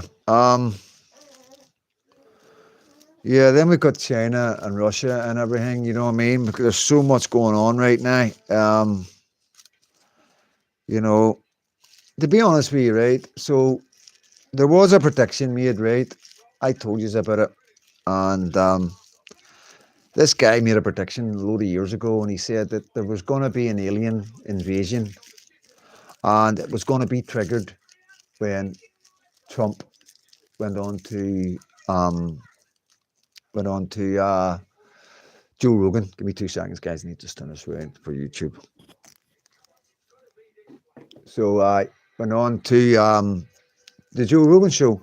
So when this prediction was made, the Joe Rogan show wasn't as big. You know, he was just starting to do interviews. It wasn't called the Joe Rogan show. But this guy said that Donald Trump would be interviewed by Joe Rogan. And when that happened, that would be the trigger. It would be so many days after that. And I can remember saying to you, I done a video and it was the next day, and I'm like, I'm sorry, I've only given you a day's notice, you know, because they were all saying it was the end of the world and there's going to be this, that, and the other. But when you think about it, all these UFOs started around about that time. Just because there wasn't attacks and wars and all the rest of it straight away, something happened. Something has changed, you know. Um, we're seeing orbs, we're seeing things flying about, we're seeing drones the size of cars, we're seeing drones that are just don't look like drones that we're used to. Um, and we're seeing lights in the sky, we're seeing triangular spaceships of some sort, perfect triangles. We're seeing lights coming together. We're seeing orbs shooting other orbs out of it. And yeah, there's so much happening. And it's all happened overnight, you know. All of a sudden, we went to there's aliens being laughed at. Think about it. Last year, 2 years ago, if you had turned around to anybody and said there's aliens, they would have laughed at you. They would have said you're mental. Now we're talking about it as if they've been here. We've known about them for years, and at least some have known. I've always been into it, so I've always been very skeptical. Be honest with you, like I've always been very, very skeptical. You know, it's a very hard one to get round, get your head around that there's aliens, and that the government have got spaceships, and you know, it is difficult to really get the grip with, you know. But I've always thought maybe there's something in it, and now we find out there is, you know. Bob Lazar, he's a good guy to listen to. He's been in there and he's a whistleblower. There's a few whistleblowers that talk about it, you know what I mean. But um, the reason why we're seeing them now is because something's coming. This is the start of it, you know, and I don't know. I worry because it's not gonna. I don't think it's gonna be like what people think. I think if we're gonna be attacked, it's gonna be our internet and our electric. If you take our internet and our electric away, we would probably last 3 days before we would start killing each other and stealing from each other. Straight away, every fridge would go out, every freezer would go out, every shop would be looted because everybody would run out of food because we don't have enough money to stockpile. Everybody's living from week to week, month to month. So everybody's food would run out within days, if not a week, and people would start going hungry. They would then start going out on the street because nobody knows how to cook. Nobody knows how to forage anymore, and they wouldn't know. People don't even know how to hunt. I don't think, to be honest with you. So a lot of people would go out and steal to survive. If you've got a baby needing fed, you're going to do whatever you can to get food for that baby. There's no two ways about it. And it's going to be immediate. There's going to be chaos immediately. And that's what worries me. I'm not worried about a nuclear bomb. I'm not worried because it's nothing like that. It won't, nothing, there'll never be another nuclear bomb ever again. They'll never destroy ground like we did in Japan, Hiroshima. We'll never do that again. We've learned our lessons from that, you know what I mean? We've learned our lessons from Chernobyl with nuclear fallout, how long it takes the land to return. You know, that's never going to happen. If we're going to be attacked, that's how they're going to do it. They're going to attack our infrastructure. They're going to make us attack each other, you know, and that's what we will do. And I pray for the people in England, you know, because you know how that's going to go, because the English people aren't organized, you know, apart from the Muslims, and Muslims are organized. They live in areas where they're really well organized. Their mosques are proper communities, you know, and we don't have that kind of community in our area. So I think they would be vulnerable, very vulnerable. The British people would be very vulnerable in some of these areas, and yeah, things would get pretty bad very quickly. I would probably get a good lot of guys around me, and we would have a ground. I'm not going to go into what exactly I have planned and what I have ready, but I just need you to know that you need to be very, very ready, you know, because it would get really bad very quickly, you know, and everybody's like living obliviously thinking that everything's great. And you think about it, you know, no computers and no electricity. Have a wee think about that. No internet. Nobody's getting paid. Everything's digital. So nobody's getting paid. There's no computers working. If you've got battery, you might get something going, but the internet will be down. There won't be any Wi-Fi. There won't be any mobile data. You know, there won't be electricity in the house. There won't be any heating. You know, and that is so easy because we've relied on it so much, guys. You know, we really have, like, and that's what's going to happen. If anything's going to happen, that's what's going to happen. If Russia or China want to do anything to us, that's what they'll do. You know. What do you think? Do you think the government have got anything in place for that? Do you think they'd be able to ration food? Do you think they'd be able to get clean water out to people? Gas stove, box of gas cylinders, yep, round up radio, yep, 100%, yep, good. Well, good ones. And listen, everybody, that's what you need to do. I know how to hunt, yep, lucky enough, my father taught me to hunt, yep, good. I think that's all the best for 25. Birds to hunt, yep. CB radios, yep. Yep, good. Lived in the USA, 2000, when I thought computers were going to go down. Yeah, so I don't know if any of us have actually thought about it. You know how quick everything, all the food will go off. Fridges and freezers have stopped working. Believe you me, I don't even know how long the hospitals will stay with the generators. I mean, all the fuel is all electric. Everything is electric. You know, yeah, it is. It's concerning, guys. Right. So, what time are we at? 10:02. We've got 10 minutes. Just going to get a wee smoke and get another wee can. Oh, nearly went for a trip there. 2 seconds, guys.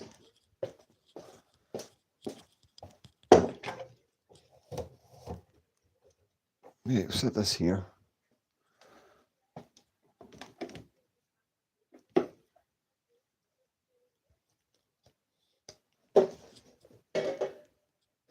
There we go. Get that off. Wait 2 seconds, guys. 2 seconds. I'm just going to get another wee beer. Pour that out for the bells.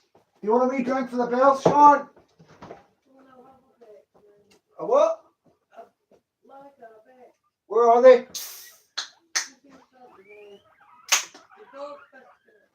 Right.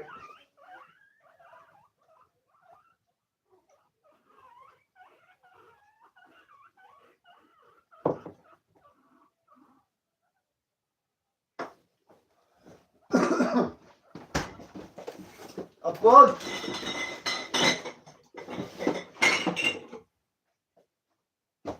Bex, I was wondering what you were talking about. Right, 2 seconds. Oh, it's a screw top. Oh, aye, happy days. There you go, my dear. No, you can't, Mom, but you can't see it. Promise you.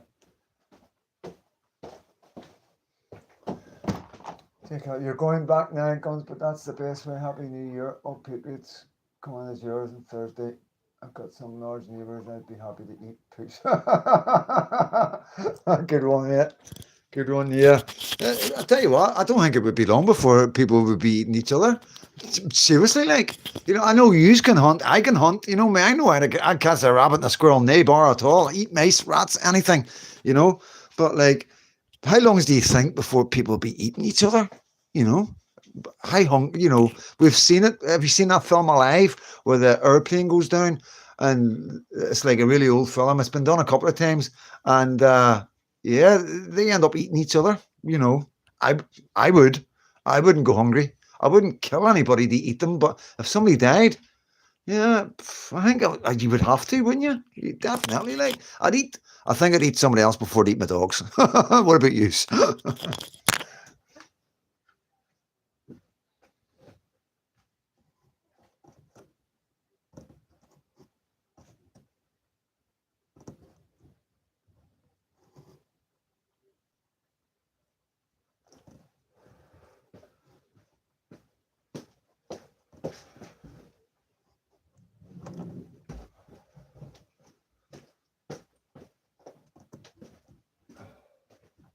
I'm buzzing for Katie, guys. I'm buzzing for Katie, like I really am.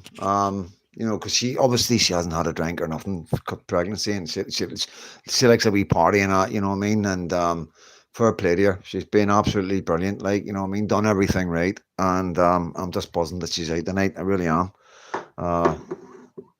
Yeah, she deserves it, guys. She really does. She's been an amazing mum, still breastfeeding. So I'm not kidding you on, right? This is the way it works, right? So the baby's getting fed every 4 or 5 hours. every 4 or 5 hours. Doesn't matter what time of day, night it is, right? So when she's not feeding the baby, she's having to pump because like you need bottles. You can't. The baby just doesn't take the breast every time. Sometimes she doesn't can't latch on, or she's just wanting. She's just too. So if there's breast milk in a bottle, happy days, and then in the middle of the night, it's just breast milk in a bottle. So she's pumping. If she's not feeding, she's pumping. I'm not kidding you on, like it's non-stop. So she's been pumping like mad for the last 2 days to put milk aside because she's having to drink the night. So she can't breastfeed for a good 24 hours now. So she's got the milk ready for the next 24 hours, which is amazing. Absolutely amazing. You know what I mean? Um, you know, I can't speak any highly, and I'm just glad she's out enjoying herself. Yep, guys.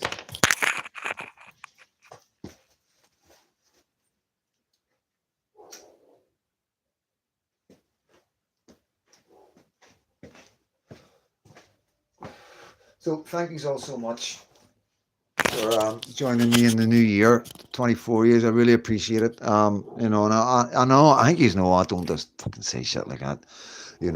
I am genuinely appreciated, you know what I mean? And I can't think of anything better, to be honest with you. I've had a really amazing time with YouTube. Um, you know, it's made a difference. So it has because of the type of person I am, and I don't let very many people in. I can't trust myself. I cannot trust myself, guys. If I let somebody into my circle, that if I trust somebody and they break that trust, I don't forgive them. I don't let it go. I really don't. It's like, for example, if somebody if Katie was to get drunk and two-time me, right? So if it was a stranger, I can live with that. But if it was a mate, you get me? That's different. So it's like that, you know what I mean? It's when you trust somebody. I'm not just saying that. It's not about, I'm talking about everything in life, you know what I mean? So I tend not to have people about me. And it can be quite lonely, you know what I mean? Because, your friends can do you the most damage that I find in life, and it's very difficult to find good friends, good loyal friends. I get a lot of people want to be my friend because they think I can back them up every time. I've got a squad of guys behind me, and because I have good mates that will back me up, and people around here know that, and that's difficult. You know what I mean? Finding genuine mates that just aren't in it for themselves. You know what I mean? Yeah.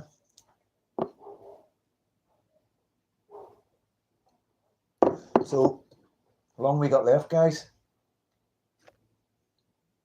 3 minutes. 3 minutes, Colin. Jeez, old Colin, this'll be the first New Year we spent together in it, man. For a wee while. So, well, best free Freedom Dad, thank you. Guns, we hunt with birds. With the birds, Colin. Yeah, well.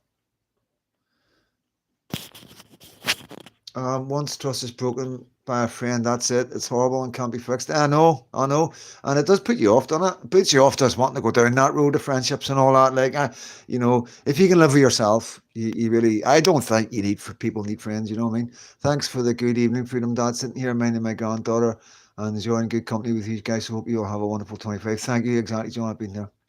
Works have just started here in Sheffield. Stop thinking negative. Katie loves you. No, I'm not like that. I was trying to use that an example about friends. No, I promise you, 100%. Like, we never think like that. Never ever been like that. Never been that kind of guy. You know what I mean? Yeah, I'm definitely not possessive or like that. 100%. No, all I want is Katie to have a good time, enjoy herself, and stay safe. You know what I mean? I was just trying to use that an example. Happy New Year, Helen. Thanks for jumping on and being part of the community.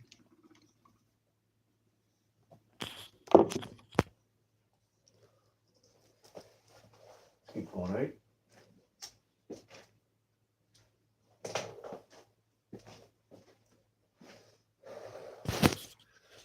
Yeah, maybe next year we'll come down. Look, Colin. Yeah, if we're invited.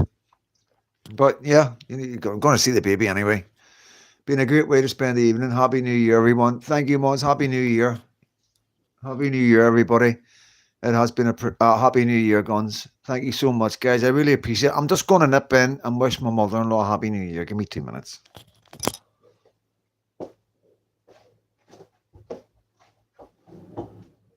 Happy New Year. Oh, Happy New Year.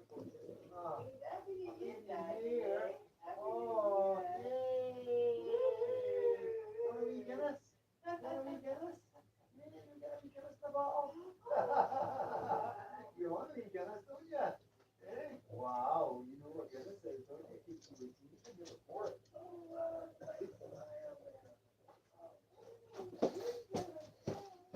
So come on, say Happy New Year to my daughter, guys. Come on, just take you in and see her. So well, just to say thank yous all. I know. Happy New Year, we lucky. Happy, hey! You saying Happy New Year to everybody? Hey, Happy New Year, yay! Yippee! You want to say anything? You want to say a wee mumble or grumble? Yeah? Oh, oh. Can you see yourself? Do you see yourself? Come on, say Happy New Year, Tulip. There's the girl herself. Get here, my girl. Happy New Year to Tulip. Tulip saying Happy New Year to everybody. Here's Bailey. Bailey's getting left out. Come here, Bailey. Come here, Bailey. There's Bailey. And boy, where's my boy? Oh, my boy. There you go and say Happy New Year. Come here, son. Come here. Wait. Hey, come here, boy. Take me in here. Come here, my boy. Come here, boy. There you go, my son. He's looking some grub. So he is. Yeah, Happy New Year, guys. You know, things are going to be different this year, guys. 100%. We're going to see a lot of stuff happening. Thanks, John. Thanks, Mickey. Thanks, Colin. Thanks, everybody. Really appreciate it. I'm not going to go just yet. You know what I mean? You know, I'll be here for another wee bit. So I can hear the fireworks going off at the back. So I can. But yeah, buzzing my lucky. You know what I mean? Turn that a wee bit. Yeah, buzzing my lucky, guys. I'm such a lucky guy. You know, I don't like saying lucky, you know, because lucky is connected to Lucifer, luck, you know, the devil, you know, but I don't use the word like that, you know. So I always say to people, don't worry about stuff like that. It doesn't matter what people say about certain words and labels and all that. If you're a good person, you love your God. God knows that. But, you know, I honestly do believe that God or my mum, my loved ones who are passed away have been looking out for me and looking out and protecting me. I believe that. I really do believe that. It's not luck, you know. It's not just luck, you know what I mean? You know, we use the word luck as a way to explain things that we can't explain, you know. Things that happen to us that shouldn't happen to us that turn out to be really good, and we say, oh, we're just lucky. I don't believe there's such a thing as luck. I think whatever happens to you for a reason, you know. And if good things happen to you, it's because you're a good person. If bad things happen to you, it's because you're a bad person. You know, sometimes, you know, it can work that way. And if you've lost somebody that's, you know, that's a good person, then obviously they're meant to be somewhere else. They're needed somewhere else, you know. They're too good for here, guys. And that's the way I look at it. Sammy was too good for this world, you know. My mother was too good. Margaret was too good. And it is the really good, decent people in the world that seem to go before the bad, you know. And there has to be a good reason behind that, guys, you know. And I hope you all do understand that there is more than this life. I know, Mickey, you're going to be a hard man to convince, you know what I mean?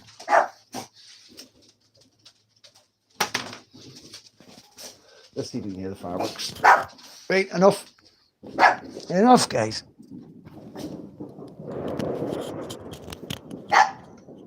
Can you hear that?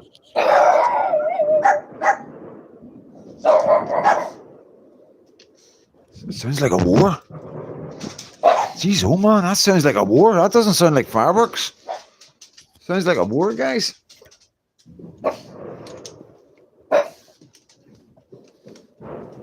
Oof.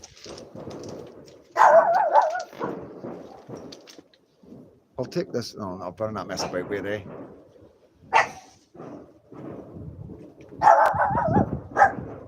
Wow, that is loud.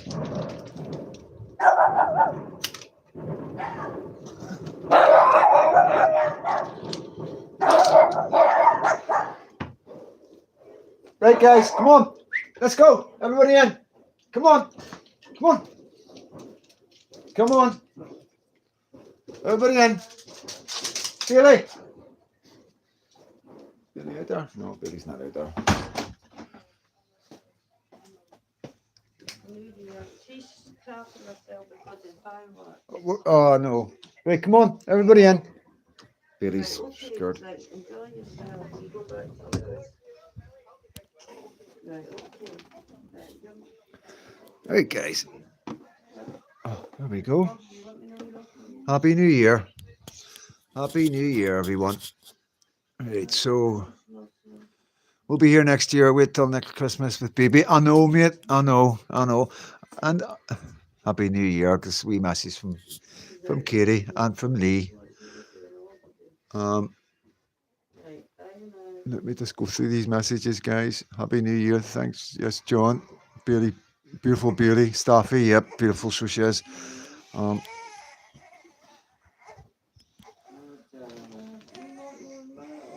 seconds. It's just a way to say the same, bro. Been far too long. I know, mate. It is far too long. Guns are blessed. Blessed, be told, lad. All the best. Fortunate freedom, Dad. God bless. Yeah, very fortunate. Door always open. Know that. Yeah, well, I didn't know that, but I do now. We'll be here next year. Wait till next year. I know, mate. I can't wait. You know what I mean? See, Colin Hill has they're all grown up. You know what I mean? He's done it, been there and wore the t-shirt, read the book, wrote the book. Look, it's turning into something we're all going to need every day of the week eventually if the government don't put an end to this. Well, yeah. It's only going to go one way, guys. It's only going to go one way. So I did tell Will I was on a live, you know what I mean? So he should know to come on. So, Will, 2 seconds, I won't get my beer. Chill up. You scored the fireworks. You scored the fireworks. You scored the fireworks, baby girl. You scored the fireworks. You can see my boy. There's my boy, Colin. There he is there. There he is. There. There's my boy. And I've got Bailey right behind me. She's scared, guys. Really scared. It's okay. She's absolutely terrified. It's okay, girl. I've got you. It's okay. She's shaking like a leaf. God love her. That's the only thing about the fireworks, eh? It's just the pure dogs, you know. It's okay, baby. You're okay. It's okay. Yes, it's okay. I know. God love her. God love her. Honestly, like, that's absolutely fine, my girl. Honestly, you're okay. You got Tulipin Boy here? Tulipin Boy's here with you? I know. I know. I know. I know. It's okay. It's okay now. It's all finished. It's all finished. It's all finished. Wait, calm down. It's okay, my boy. It's all stopped. There. They're all a wee bit scared to the fireworks. So they are. Tulip isn't. She's game as a badger. She's not phased with the fireworks, so she's not. You know. But yeah, 2 seconds. I'll go and get my beer, guys.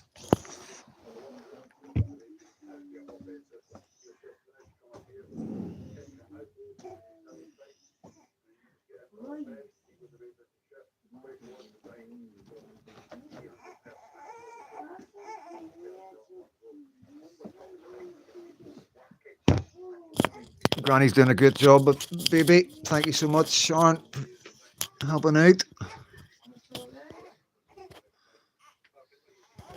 So, yeah, not keen on the fireworks, you know. Don't get me. Good night, Freedom Dad. Good show. Thank you, Paddington. Thank you so much for tuning in. Thank you for following me. Like I say, guys, totally blown away. You know, like Colin and John, they've known me since I was a wee boy. Well, Colin obviously has known me the longest. and I was never this type of person. You know what I mean? I wasn't like in your face with things. I was never a show off. I used to, like I had a nice house, nice cars, and all that, and wore nice clothes and all that. But I wasn't like I didn't always put my face out there on anything. I used to always go away. I wouldn't like party in my own area. I would like go to Scotland. I was always away on holidays and stuff. You know, and if I had money, I didn't like showing it off in my own area. You know, and doing something like this, you know, when I first started doing this, my mates were like, "What are you doing? Are you okay?" You know what I mean? Some of my mates are like, "Are you okay?" And I'm like, "I'm fine." But because they're same age as me, so they're no like social media and all that's just a wee bit too hangy for them. Some of my mates won't have a Facebook, never had a Facebook or anything like that. You know, his granny and granddads are always good for babysitting. We love it. Yeah, yeah, no, you know. So this is Granny's second grandchild. So Richard's Five. Richard's 5. You know, so so yeah, it's always good. But you know, what I mean, a wee baby. You know, a wee baby always cheers a household up. And like Sean said to me today, it's what the family needed. Every one of us, every single one of us needed to be lucky to come along. You know, it was nice for Paz that popped by. Really, really nice. You know what I mean? He is a really nice guy, isn't he? He really is. Like, I mean, the story of Paz, like I've said, guys, you know what I mean? I watched Paz when I was in a really bad way after I lost my wife. Um, Me and my wife used to watch Paz, you know, and she wasn't into it as much as I was, but she knew Paz and like Paz and stuff like that. And it just carried on from there. It was always there on my YouTube. You know, it's like when you watch somebody all the time, it keeps every time they put a video, it comes up. And yeah, it was like he was really he just I could relate to him, and because he was a prison officer as well, police officer, you know what I mean. You know, you could tell he was a really nice guy, and I think the Welsh bit as well sort of attracted me a wee bit to him. You know what I mean? Because I don't know, I feel like I can trust Welsh guys. You know, I don't know what it is, but there's a sincerity about Welsh guys. Do you not think yourselves? You know, maybe it's just me, but I don't know. I just think, you know, Welsh guys are serious. You know, they don't mess about. They mean what they say and they say what they mean, you know, and that's just my experience with Welsh guys. And, you know, for Paz to give me a shout out, you know, is amazing. You know what I mean? Because, like, a lot of people, content creators, don't like giving shout outs because they don't want their followers going to watch other people. And, you know, they seem to think that the internet's dead small. You know, the internet is massive. YouTube is massive. Billions of people go on YouTube. There's enough for everybody. You know what I mean? And it just stands their character. I mean, like I've said earlier, it does stand their character of who he is, the type of guy he is. You know what I mean? And there's a reason why he's got over 100,000 followers. Simple as that. You know, you can't really you can't hide in YouTube. You know, if you're doing stuff every day, you know, the cracks would appear. You know what I mean? You've got if you're not genuine, honest, 110% genuine and honest, you'll never your YouTube followers are going to see right through you. You know, 110%. You know what I mean? And I've seen it. I see it going on today with some YouTube creators. You know, even ones with large followings, there is a group that can see a difference. You know, and you know, you hear not saying, you know, Martucci does come to mind because he, you know, with just what I say with the clickbait and all that. I think he's a great guy. Nothing but respect for him, really. Like, you know what I mean? But I'm talking about as a content creator and the way he puts his stuff out. And that's all I've ever said. I don't knock the guy. He's doing an amazing job. He's just like a bit of a drama queen, you know, just that's just what I think, you know what I mean? But Nate Mons, are you at your way, Linda? Yep, Nate, Linda, you take care of yourself. We'll catch you in another video. I'll get you in the comments. So, well, um, but what I was saying about Tommy earlier on as well, guys, about everybody wanting to put him in an open, and I'm like, don't ask for that. He cannot. That man cannot go in an open. If that man goes in an open, he's in trouble. Tell you that now. They should be pushing for a tag. He is able to get a tag. He should be out on tag. If he goes into an open prison, he's going to be very vulnerable. Um, the more full of them, full of the Moor, the Dartmoor. I don't know, Morre.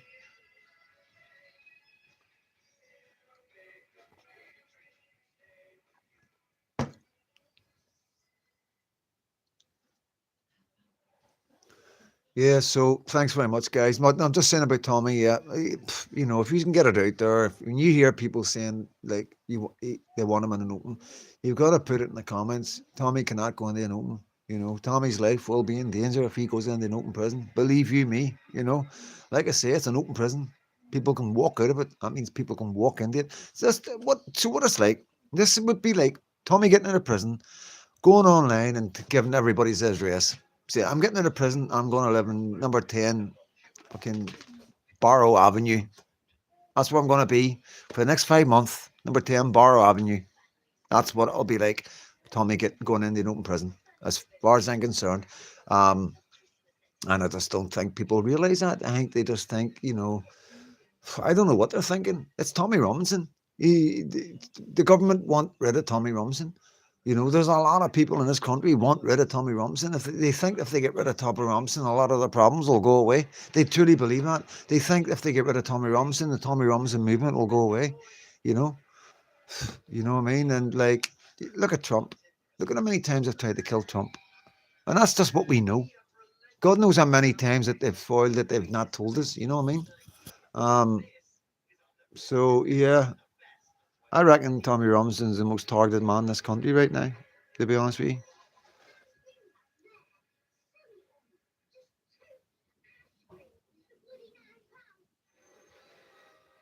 Right, Mons, yep. Listen, thanks very much. I'm gonna be going soon now anyway, guys. In another 5 minutes I'm gonna wrap it up, you know what I mean?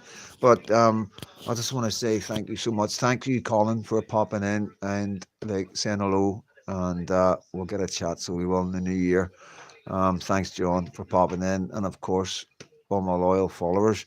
And one of my nearest and dearest, closest, best friends on here through this um, is Ronnie and Mara, and they're not here right now. They're in another country, and they won't have. They probably difficult for them to get on anything, and I imagine where they are.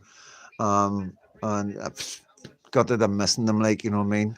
Um, I'm gonna wait till they come back, and then I'm gonna give them a shout out because there's no point me doing it when they're not here, you know. So yeah, and Anna as well.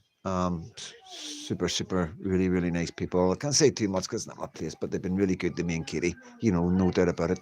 Um, Absolutely amazing people. So they are. And yeah, I do try to keep some things out. You know what I mean? And you know, not. I try to give people. I can't just say talk about people, anybody. I've got to have a wee bit of respect for some people. You know what I mean? And yeah, just yeah, happy New Year, guys. 2025. Another year of labour, another year of boats, another year of criminals and terrorists coming into the country, another year of more mosques, another year of more Sharia courts, and another year of an attack on Christianity. No two ways about it. Our Christianity is under serious attack. Our churches are getting shut down. They're getting turned into mosques. It's you know, preachers on the street are being arrested, you know, because a Muslim saying he's offending me, you know, and yet they're allowed to pop stalls up here, there, and everywhere and convert young British children into Islam, you know. And I've seen it. I've seen videos of kids being converted by Muslims, you know. Um, yeah, but this is what God has said, isn't it? God said that we're all going to turn against Him. We're going to turn away from God, and you know, if our God is the only true God, you know, I do believe that all gods are the same. You know, if they call God, whoever, all these different religions, they all have a God. But I believe all our gods are the same. There's only one God, you know, and you know, nobody's right and nobody's wrong. I like to look at it like that, you know. Um, the thing is like, you know, if for some other reason the Muslim religion isn't to do with God and is the opposite to God, then that would be a sign to me that that's the way the world will go, and that would be God's, you know, time to come back because He is going to come back. You know, it's in the scriptures. You know what I mean, and that's the only thing that we do know for sure that one day He is going to come back, and go a bit mental. You know what I mean? And I imagine that'll be the day when there's nobody left here. And I can see it going that way. I can see the way the governments are, the way they're taking it out of schools. And, it's not like when we were growing up, there was Sunday school in the BB. It's all gone. It's all gone. You're almost mad to be a Christian now. If you talk about God, people look at it and think, oh, he's just nuts. And that's sad, you know what I mean, guys? That's really sad. But, we're going to change it. We're going to change hearts and minds. We're going to at least fight. We're not going to go down without a fight. And when I say a fight, I'm talking about peacefully, verbally, you know, if not through the social media, we'll go on the streets, we'll go door to door, we'll do whatever we need to do, but we're not just going to give it up. We're not just going to give it up. You know what I mean? That I know for sure. There's too many of us left, but the time's ticking away. The older guys are dropping away now. Generation X are dying. We're hitting our 50s, 60s, 70s. We're dying. We're not hitting the 70s. Not many people hitting 70s anymore. You're lucky if you get the 70, 80. Very few of us are getting the 70, 80. So, you know, I think the age will drop as well. I think as we go on, less people will make it to 80 and 70. More people will die in their 50s and their 60s and stuff like that. And once that generation goes, there's going to not be as much fight in the next generation, and it's going to be pretty sad, like, so it is. But we'll see what happens, We've got to get it right for Lucky, you know what I mean? We've got to try and get it right for Lucky. If not, we've got to move. Simple as that. We've got to move. Got to move her somewhere where she's going to be safe. And Christian religion is respected. That's the way I'm looking at it. My child will grow up in a Christian country. She will, 110%. I mean, there's no two ways about it. She will, whether it's this country or whether it's another country, she will grow up in a Christian country. But listen, guys, I'm going to wrap it up, and I want to say thank you so much. Thank you so much for the amazing 5-6 months we've been doing this, and anybody that's not on the live and they're going to catch this up, that's a big video to watch. Like, fair play to you if you watch this one. Like, but just a rambling in it. I don't even think I'll watch this back myself. You know what I mean? But Happy New Year to every single one of you. Colin, love you to bits, son. Really do. John, same. Always be family in my eyes, and I miss you all. So I do, and all my followers, love all yous, just the same. I really do. A connection there. Yous are there for me. Yous give me all the positive love, and yous help me move forward. And yous have helped me in ways that yous don't even know. So thank you all so much. Happy New Year. Good night, and God bless every single one of yous. If I can